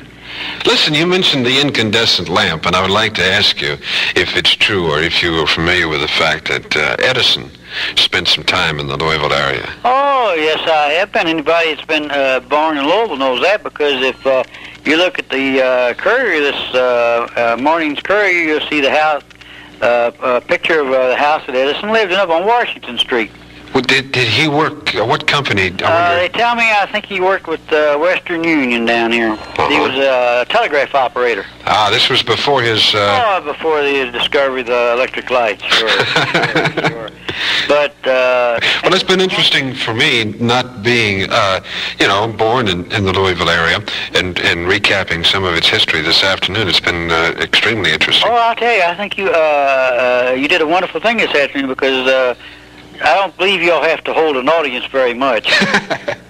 Because I believe you have it. But this afternoon, I think it's especially interesting on kind of a dreary day and people reminiscing. It's something like this should be really the station should put it on tape for a long time to play it back to get a lot of interesting stories. Well, it is being recorded, and perhaps the whole thing. Right, and perhaps another month or so we might be able to play it back and listen to it. Some of the things for this 200th year, I think it's wonderful. Right, Mr. Green, thank you for calling. Thank you for your kindness. Bye-bye. Of course, ladies and gentlemen, advertising plays a key part in everyone's life in this day and age, and it just so happens that this afternoon we have with us one of the more enlightened and educated advertising men on a national scale, as it were. Your name is... Right.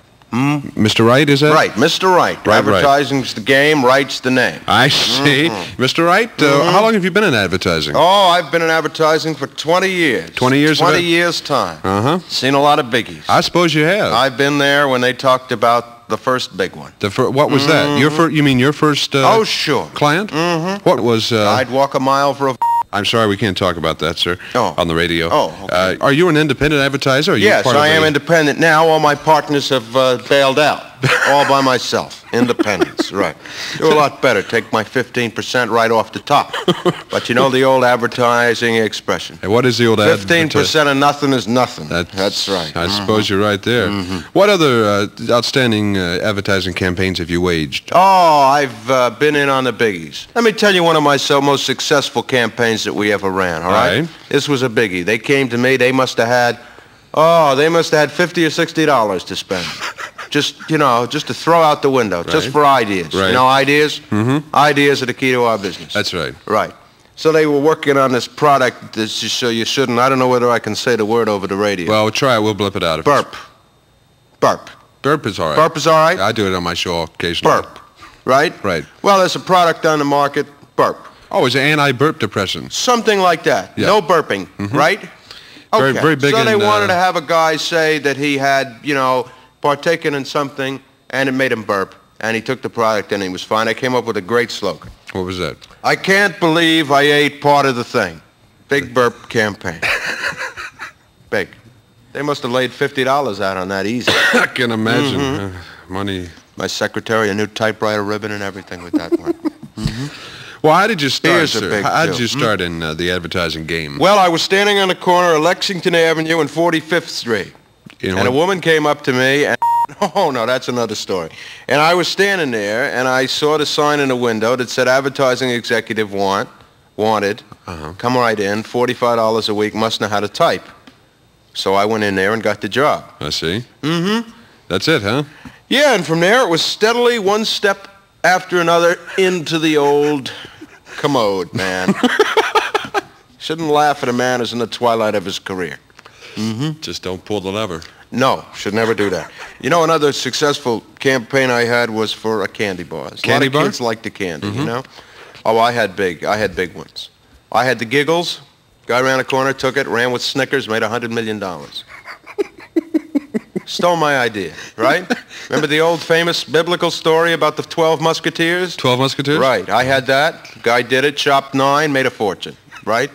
3 Musketeers. Big story. You don't remember these things. These are the old days of advertising. Yeah, it's very old days. You still have your company, do you? Oh, sure.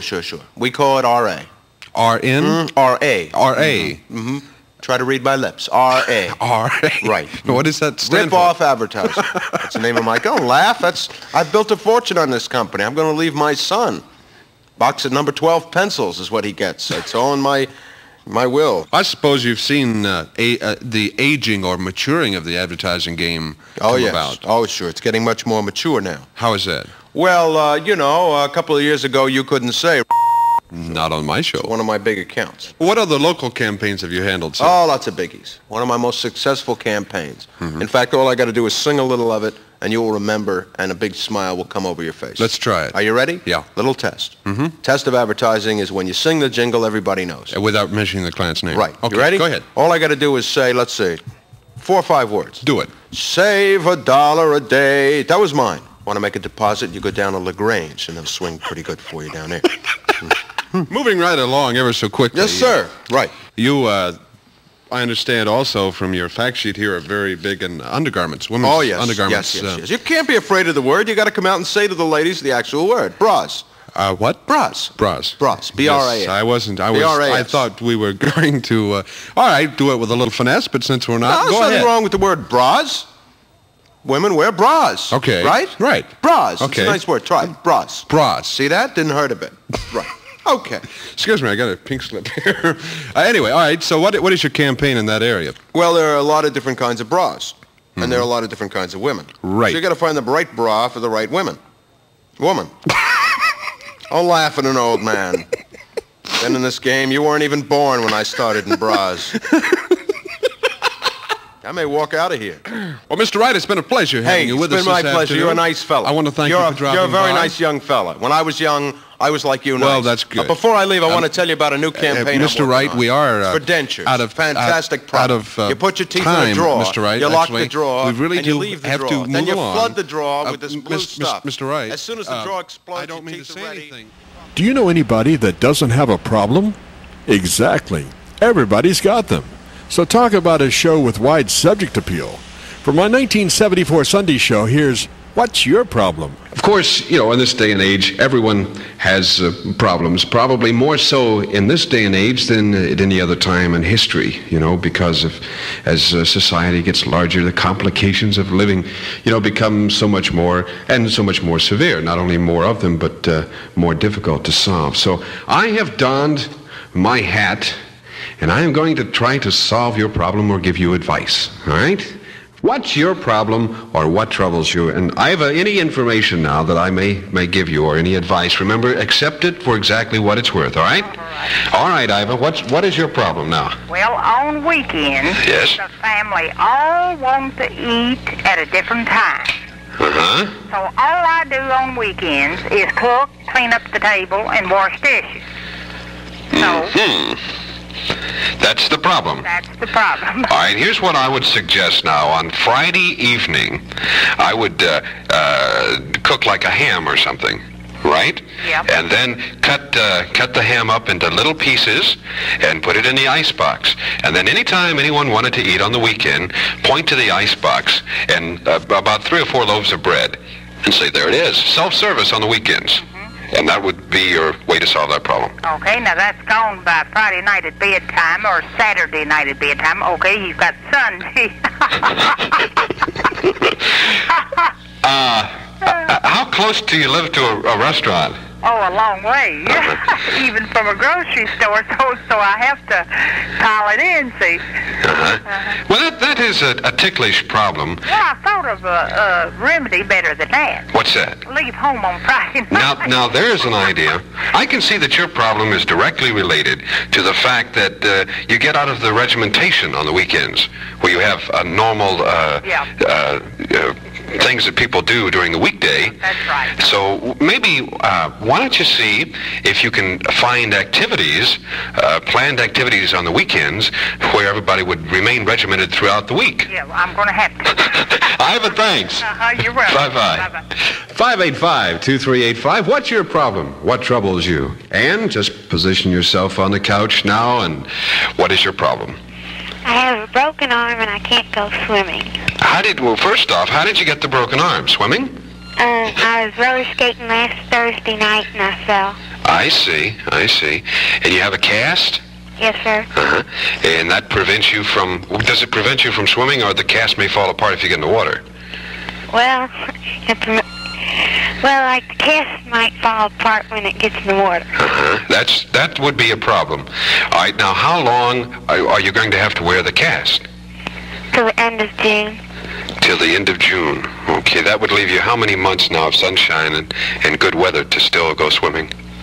Oh, 1 or 2, I guess. Okay, well, you don't have a whole long time to wait before you can get the cast off now.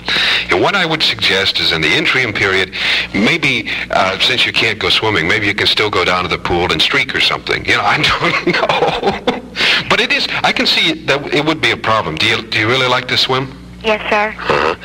Well, I would suggest you do have a problem there, and I don't know really how to solve it for you. I would suggest, though, that you not go swimming for certain.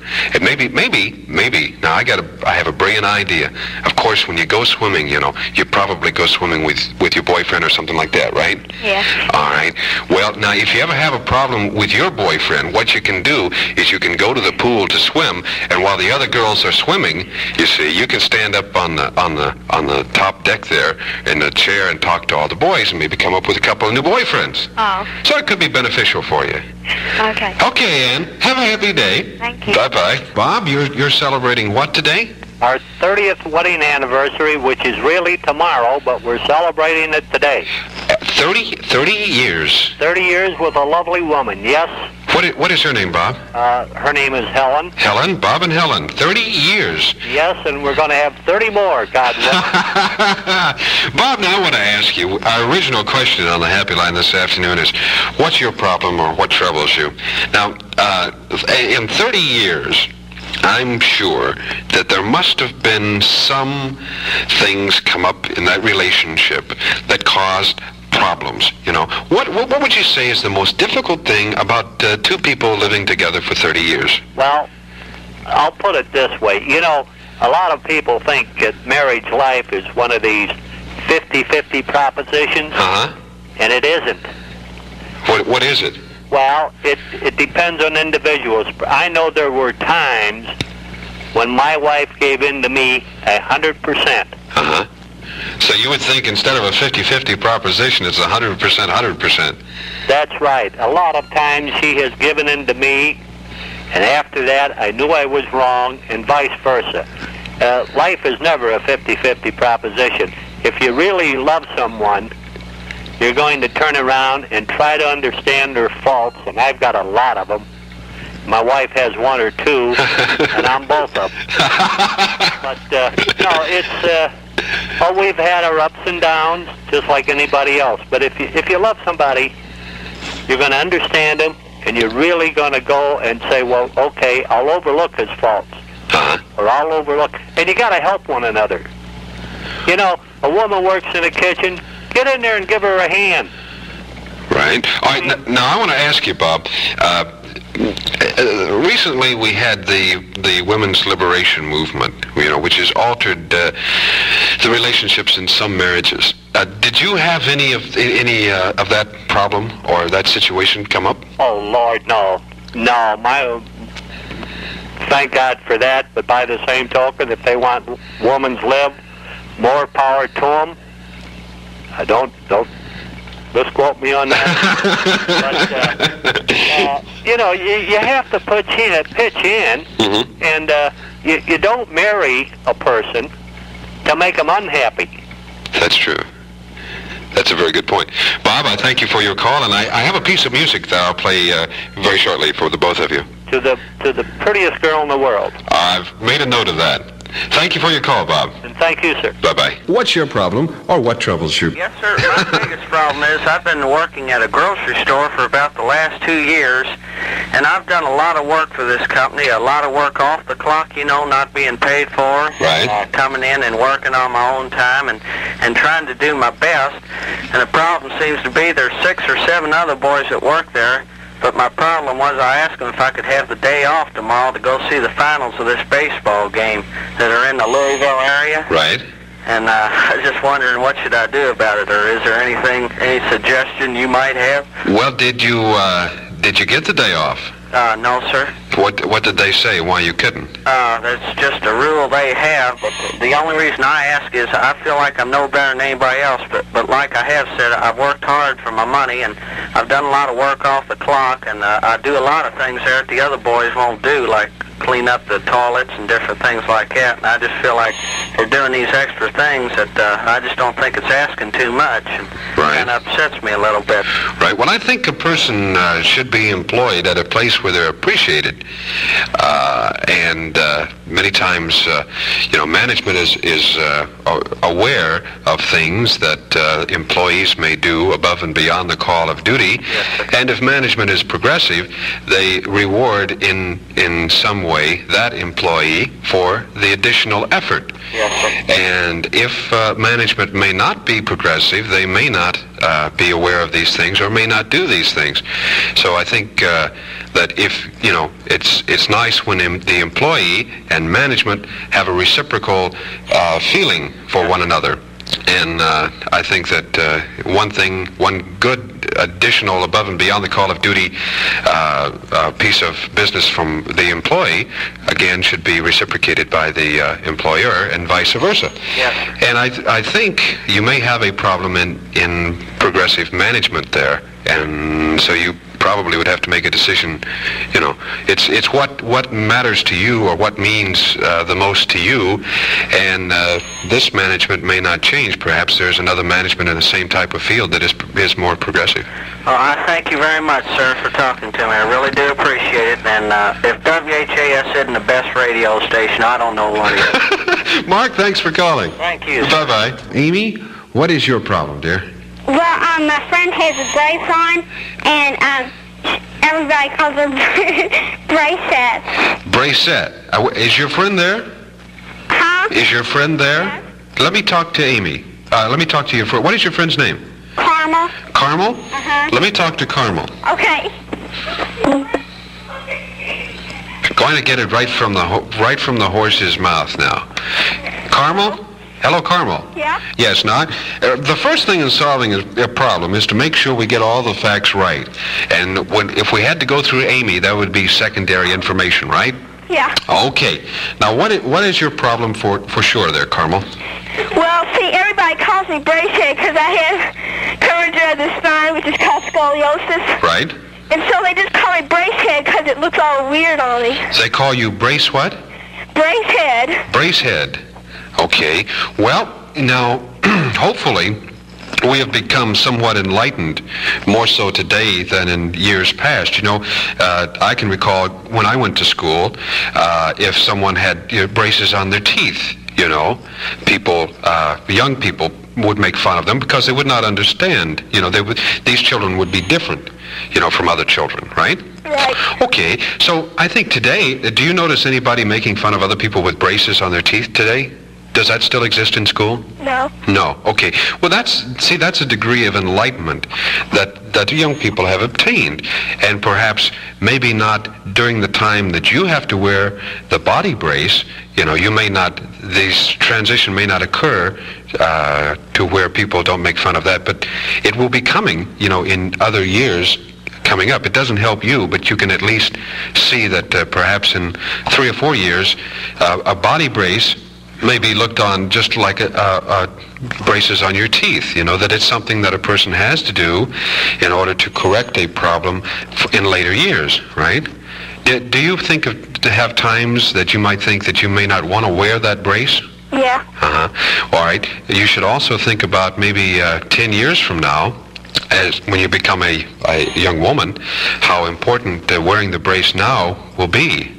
You know, because hopefully by that time the brace will have solved the problem, right? Right. So you may have to put up with a little hassle from people that really don't have a whole lot of insight into life, you know. And this might be an excellent criteria for which to judge your friends. If you know, I'm sure you would want friends that are enlightened people, you know. And if people joke about it, then I think this would show their degree of enlightenment. So maybe you can choose your friends on the basis of how they feel about your brace, you know? Yeah. It has an advantage. Carmel, thank you for calling. Okay. Bye-bye. I once did a production where I needed a song about our own WHAS Skywatch 84 pilot, Dick Gilbert. Dick in real life was, I thought, kind of like a cross between Sky King and Mother Goose. He was just such a natural shepherd of people, flying about, literally hanging by the seat of his pants, dodging other planes in the air, while simultaneously advising the radio audience on the best way to get from here to there and making it sound easy. Well, it was just time to have a Dick Gilbert roast. So I wrote this song to honor his efforts and got my fellow WHAS employee Robin Logston to sing it. Here's the ballad of young Dick Gilbert. Every morning before daylight, I board that bird and climb for heights. Gotta make it up, gotta make it out. Gotta find the jams and give a shout. Look down there, Lord, that's done. Gotta get the heat to clear the street. I'm heading for the north end town, for the fall comes and closes it down. Folks coming in on I-65, better slow down and stay alive. Got a jam in the south, got a jam in the north. Got an accident at the intersection of Broadway and 4th. Engine sounding funny, mechanics saving money. Got a frown over town, 'cause there ain't no place but down. Gotta make it up, gotta make it out. Gotta find them jams and give a shout. Uh-oh, control, this is me. I'm headed for Studio C. I put it in the river, but it's doggone cold and I know I'd shiver. Losing altitude pretty fast, and I don't think it's gonna last. Gotta make it up, gotta make it out. Gotta find the jams and shout. This part here is your basic musical bridge. Listen, all you folks down there, whatever you do, please don't stare. I was running late this morning, and I'm naked as the day I was born. Another one of them musical bridges. Takes us to the very heights. You guys want to hurry it up a little? Gotta make it up, gotta make it out. Gotta find him. What happened? Gotta make it up, gotta make it out. Gotta find them jams and give a shout. Why'd ever become a traffic tracker? Been easier being a plane hijacker. Well, I guess this is it. There ain't no more Dick Gilbert Skywatch 84. I guess this is it. There ain't no more Dick Gilbert Skywatch 84. How did I ever get into this? I was flying along minding my own business. This is really not my field of endeavor. 20 years at the Mayfall Flying Academy, and they said I'd graduate a genuine smiling jack. Well, I ain't smiling now. All of that for this? Well, they calm down. Of course, this is the time of year when many of us will become concerned about paying our income tax. And remember, if you run into even the slightest snag, your friendly IRS man is standing by to assist you. Matter of fact, we have as our guest in the studio at this time, Mr. Jerome Centavo. Jerome Centavo. Mr. Centavo. Call me Jer. Jer, how long have you been in the money business, as it were? The government. I went to the government school for filling out my form, and I worked there for quite a while. Actually, we have a new simplified form this year. You know, oh, really? Another simplified form, is it? Oh, yes. I'm one of the founders of that. I'm kind of proud of it. Well, how does this one differ from the... Well, it's easy. It's just it's a question and a statement. It's how much did you make, and send it in. Yes, I think I got that one last year. I know, last year. Let's see. What's your name again? Let me look through this sheaf of papers here. I've got your... No, actually, this is a radio interview, sir. This isn't a personal type thing. Oh, you don't want to pay your taxes? No, I will probably in all eventuality pay the taxes, but I hope so. I thought at this time of the year it might be a good thing if we visited the local IRS and the Internal Revenue Service and attempted to perhaps clarify some of the things on the form. Well, a lot of the trouble, you know, is actually, it's the form. I mean, actually, the form is now simple, but still there's phrases in there, you know. Rather difficult to comprehend exactly what the meaning is. Exactly. Oh, you're so understanding. Yes, it really is. They, for example, the phrasing, if they understood that, like, there is a tax structure. Yes. It's called prison. And then we have other forms, you know, like the money going to Washington. Well, that's capital gains. And then we have all kinds of things, like if you run a cafe and serve liquor, right? Well, that's a joint return. Joint return. Yeah, it's still humor. I can see why it's quite difficult to fill out the form. Well, what do you do now if a person doesn't pay their taxes? Do you become directly involved, or do you? Have you heard of send out the boys, acupuncture? Acupuncture? Yes, he gets the needle.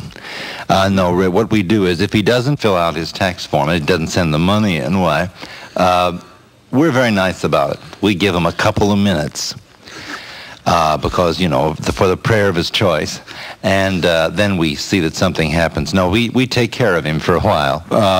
Of course, we have all sorts of forms to fill out. Right. We have the short form. Right. And that's for people under 5'8". And then we have the long form, which is for people who are show-offs and like to tell people they filled it out. And then we have the money-back guarantee. That's something new this year. How does that work, sir? Well, it's what we call a foolproof guarantee. We give you a guarantee that if you send your taxes to Washington and they're improperly, and we don't handle them properly, then we'll send you back your money. Of course, we call it foolproof because if you expect it to happen, you're a fool. Well, you know, recently now there seemed to be some discrepancy about the companies that handle your tax returns. They're not doing it properly. I saw expose on that recently. Have you noticed that to be true here in the Louisville area? No, I think we have a very efficient group here. As a matter of fact, I've worked in other cities, you know. I had to come here, and I've worked all over the country, as a matter of fact. This is about my last stop, unless I can get one of those Eskimo suits. And I think we're very efficient here. Now, I'm proud to be a member of this taxing group here, and the times they are taxing. I always felt like radio stations had an obligation to the general public. That is, not everybody can have a radio show, so those that do should share the mic with others that don't. Everyone within reason should have their voices heard, kind of like a radio of the people for the people. I listen to radio today, and the bias that the host shows is so intense. He absolutely controls every word that goes out on the air. It's like some kind of police state. If you don't share his agenda, you either don't get on, or your opinions are attacked as being stupid, naive, or just unimportant to justify cutting you off. I produced this show live on the air April 6, 1975, only 23 days before Saigon fell to the North Vietnamese Army. I could see the writing on the wall, and I was curious if the general public could also. This, in a way, was a grassroots sidewalk survey. For you radio bugs, pay particular attention to the way I host this segment. I went out of my way to be absolutely unbiased in my handling of the comments. I took the calls as they came, no stacking the deck. I cut no one off, I talked down to no one. Just try to find a radio show like that today. From April 6, 1975, the Jim Ferguson Show looks at Vietnam. Your thoughts now. On our comment line this afternoon, 585-2385, subject matter will be Vietnam. Your thoughts now. I'd like to hear from you. The recent developments in Vietnam and Cambodia seem to have taken a turn from what they were, and we would like our sidewalk survey, as we conduct pretty much every Sunday. We'd like to pose the question, Vietnam, your thoughts now. Edward, your thoughts, please. All right. First off, I believe that we ought to go back and retake Vietnam for this reason. We lost too many men. Do you know, excuse me, do you recall what the numbers were there? Over 55,000 dead. And I don't know how many were wounded, untold number of wounded. And untold numbers of billions of dollars too wasted. Right. And if we didn't go back, those lives would be sacrificed for nothing. Right, but also the concept of two wrongs might not make a right. In this case, it would. They disobeyed the Paris Peace Agreement by going back in when they wasn't supposed to. They were broke in every way, shape, form, and fashion. Right. Ed, did you see, have you been in the service? Yes, I was in Vietnam. Uh-huh. What years? 68, 69. Right. As a people, now, you had contact with the people also, did you not? Yes. Does it appear to you, or did it appear to you at the time, that perhaps war might have been a way of life for the Vietnamese people? Well, yes, that's all they knew for maybe 25 years or more, but they, like anybody else, they don't want to live in war all their life, you know. They want peace, too. Uh-huh. The only way they can have it is for the United States to go back, defeat North Vietnam, invade them if you had to. Mm-hmm. And then stay in Vietnam for 10 or 12 years as occupation force, like they did in Korea. Just stay there for a while, oversee things, and be sure it goes right. Then pull out. But don't do it right away. Mm-hmm. Like we did this last time. That's disastrous. Very good, Ed. I appreciate your call. Mm-hmm. I'm glad to do it. Thank you for calling. Right. Bye-bye. Martin, we'd like your thoughts on Vietnam. Well, I think we should go back, definitely, to, try to take the country back over. I mean, all those lives lost for nothing. I mean, if the communists overrun the country, it's just another blow to democracy. No doubt about it. I grew up in that period of time. I'm 15 now. Yeah. And I do believe that we should go back. I mean, I lived through all of that and watched on TV and everything. And I just do believe that we should go back. Right. Try to help them. There are a lot of concepts and thoughts that we are exposed to as we're growing up. One was that America is the watchdog of the world for democracy. And sometimes, perhaps, you wonder if that is really tenable. Yeah. We were successful till Vietnam, and one wonders if that might have not, represented perhaps a changing of concepts. But for you, it doesn't, right? No. It's just my belief that to keep the world secure, America should at least lend a helping hand, in this type of situation. I mean, I think what people are scared of the most is that we'll have a reoccurrence of what we had during the early 60s and late 60s, demonstrations and everything, but there's still a lot of people who do believe that we should go back, like I do. I mean, I'm not old enough to go get my draft card yet, but I wouldn't want it personally myself, I wouldn't mind going over there if I was called, Right. But I do believe that we should go back over and at least try to help organize the army over there. I heard there is a lot of chaos over there. Well, that's how we started it. Yeah. With our advisors. I mean, that's how we became involved the first time. Yeah. With paramilitary advisors. But it wouldn't be a bad idea. I mean, not to just send the entire force over, as we did in the middle of the 60s after we sent the advisors over there. But the man in Korea, I mean, the guy called first, for me. Right. He had a good idea, though. If we went over there, set up an occupation force and stay there for a while and see if we can restore order and peace in that country. And then after everything is settled out and everything, we could gently pull out. Martin, I appreciate your call, sir. All right, thank you. Thank you. Bye-bye. Topic on the comment line, Vietnam. Your thoughts now, John?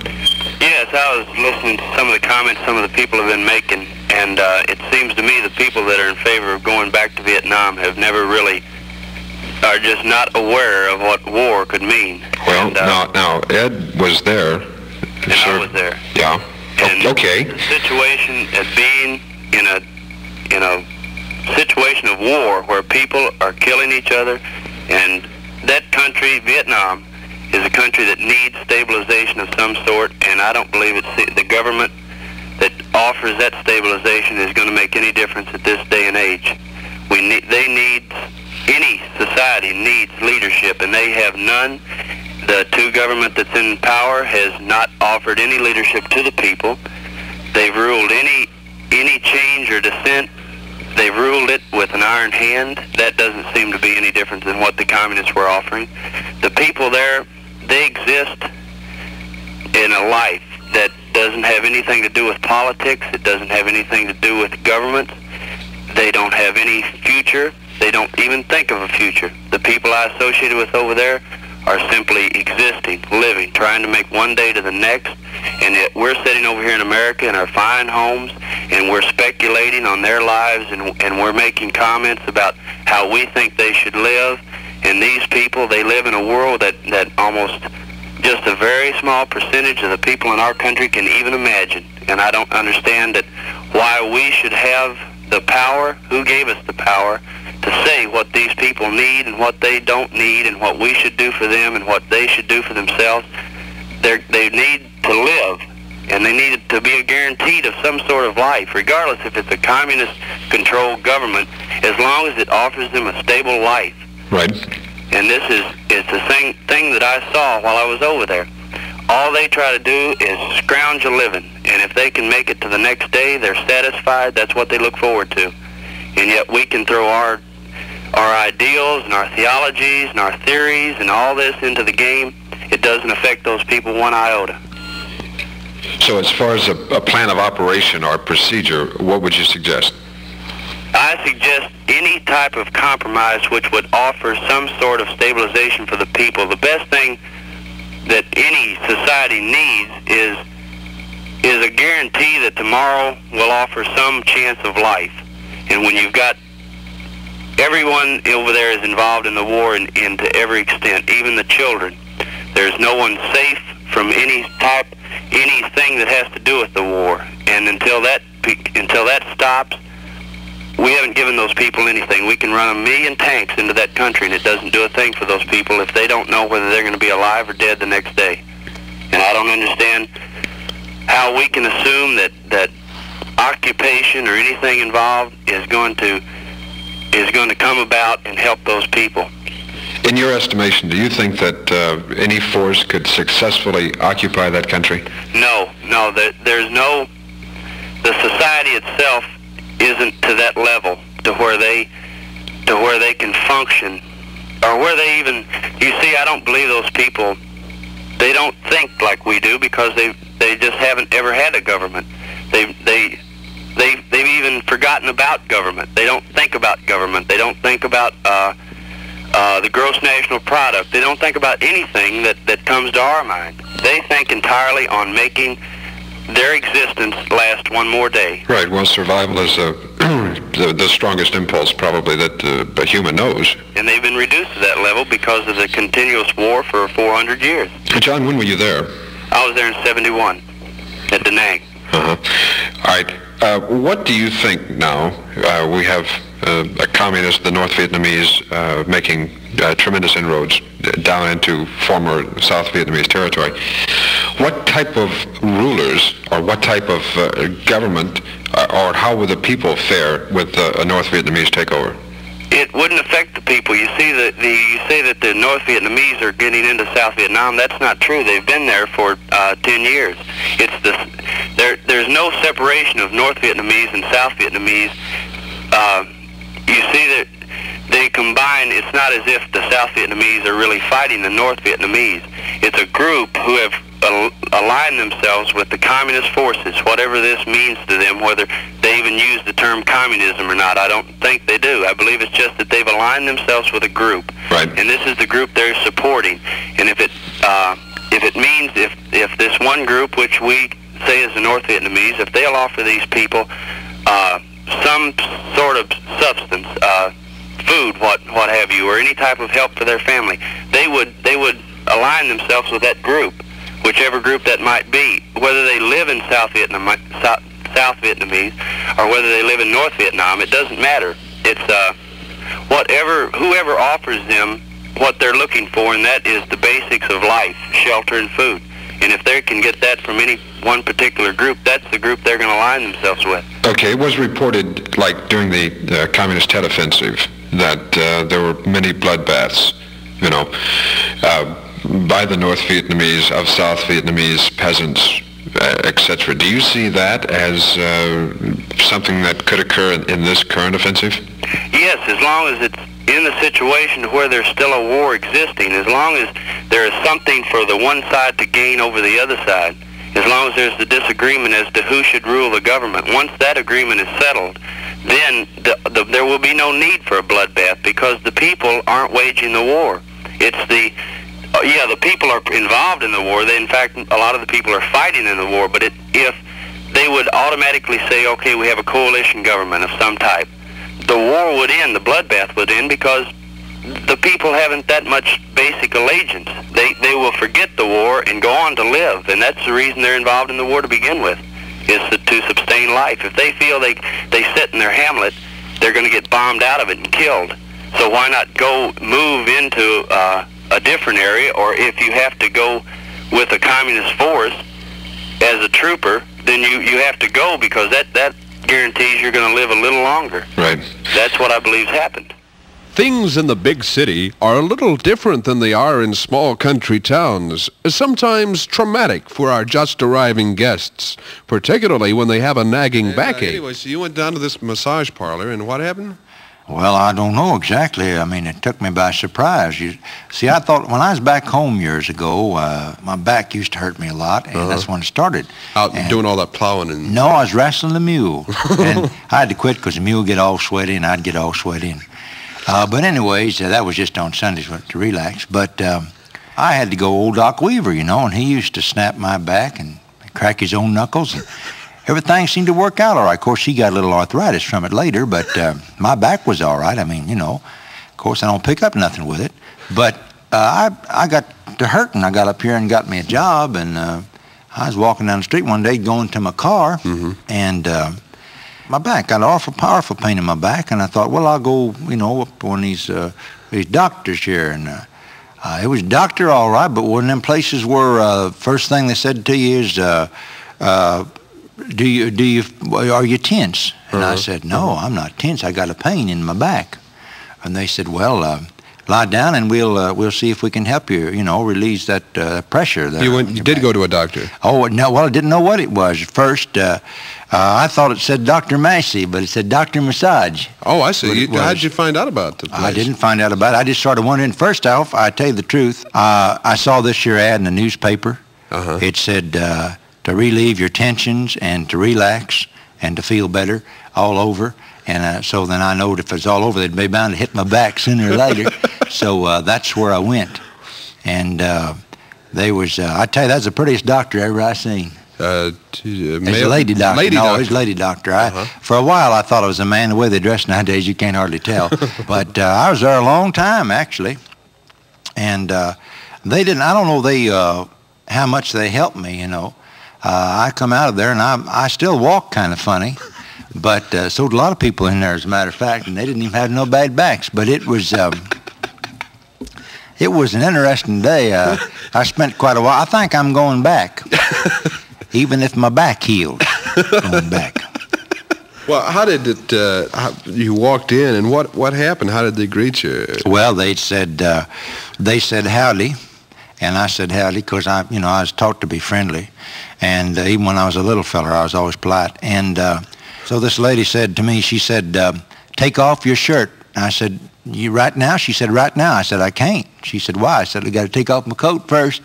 So I done that, and them buttons that was left, and took that off. And then I was a little embarrassed about taking off my shirt. I can imagine, yeah. Yeah, of course, my football number's still on my T-shirt.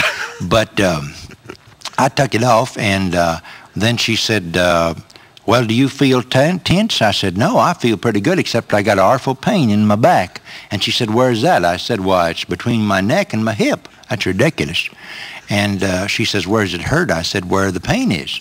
That's right. So she said, well, lie down here. And they had like them tables in there, you know.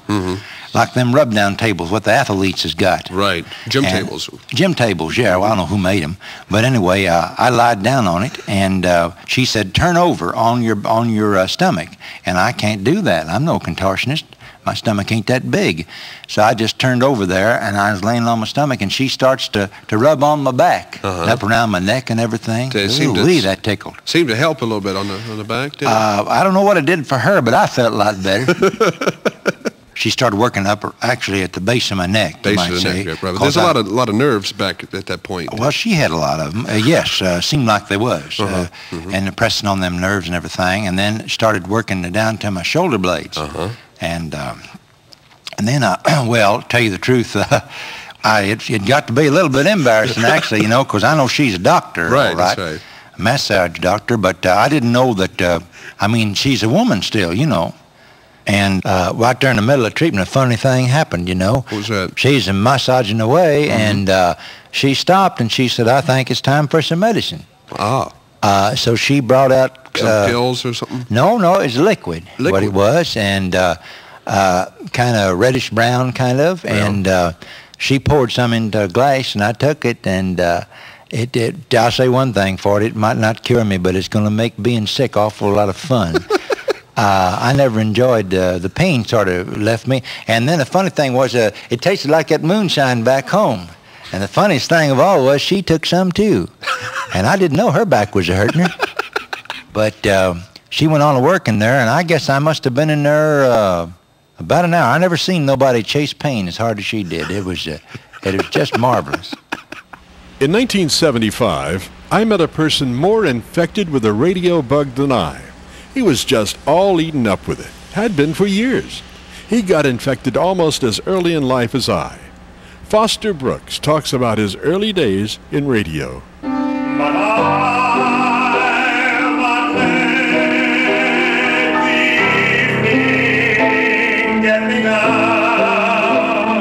In a studio rehearsal session, the singing voice of one of the top comedians of today, a man Louisville calls its own, a living legend to determination, Foster Brooks, in town for the Foster Brooks Corsair Crippled Children's Celebrity Golf Tournament.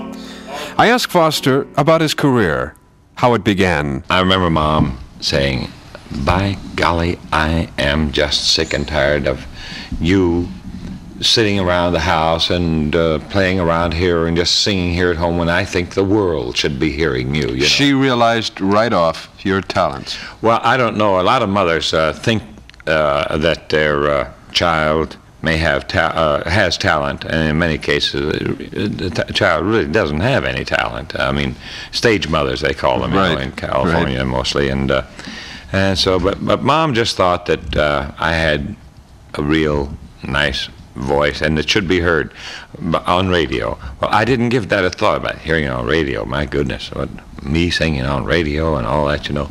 So she called Mr. Platt up. "Brainerd, I just was sitting here, and my son Foster, you know Foster, well, he knew us all because they were very close friends, mother and dad, Mr. and Ms. Platt, and I would like very much for him to be on radio." Well, that was in the days when if you could whistle, if you could do anything, make noise like animals or anything, they'd be very happy to have you come in and do it.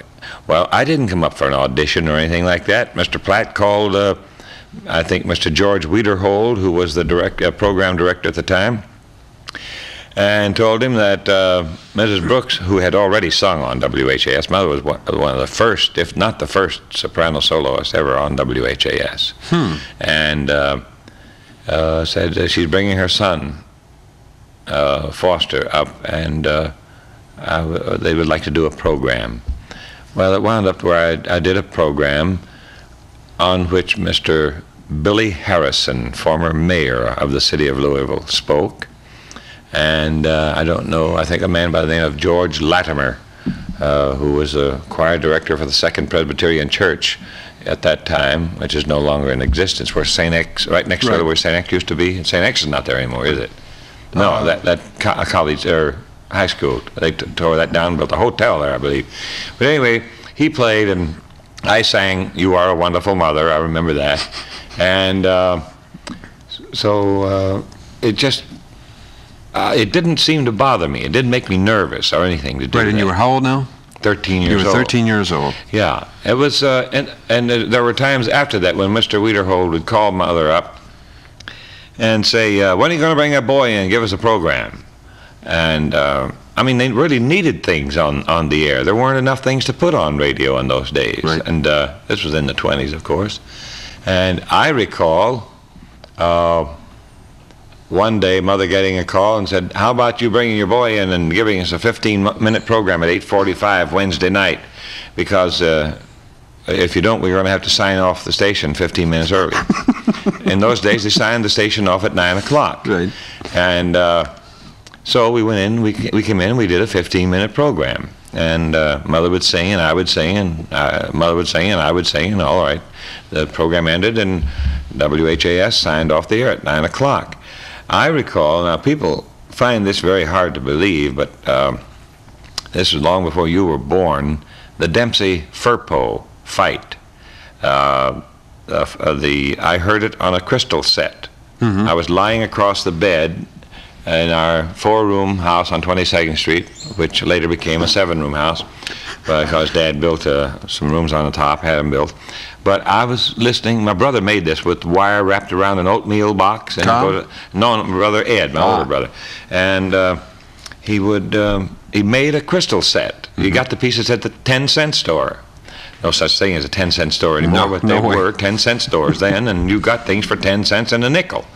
And he put all the stuff around this Mother's oatmeal box, and you slide some gadgets up and down on a rod that he hooked on there, put the aerial up, a wire out to the post on the next door neighbor's barn, and then up to the house and down the side of the house and in through the window, and hook them up in these little things, stick them in there and screw them tight, you know, and then start moving this little piece of wire around this crystal. Listening in the earphones. Listening in earphones. Right.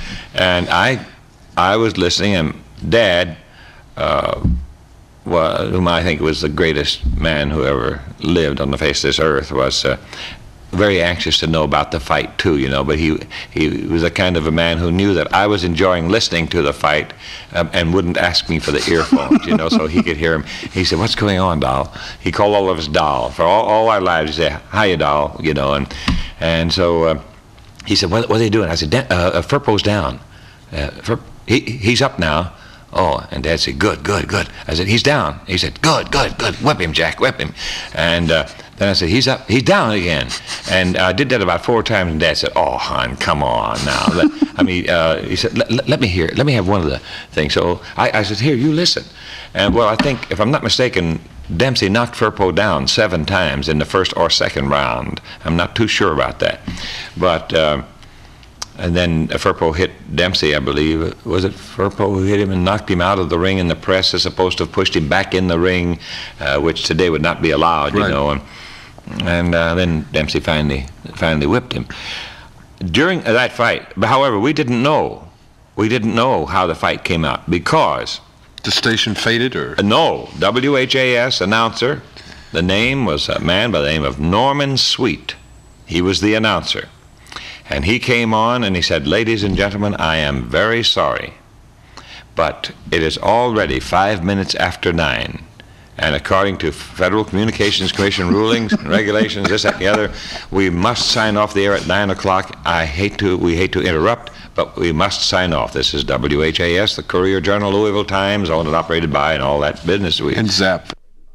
We're speaking with Foster Brooks and the early days of his career. I'd come up here in the morning and sit here out here. No, it was over at across on Liberty Street, and sit out in the lobby, which was about as big as this table, all day long, just hoping that I could see somebody like Mr. Eaton or Pete Monroe or somebody like that, you know, somebody that we'd heard on radio, because in those days they didn't announce their names in radio. The announcer didn't say your announcer is Jim Wilson.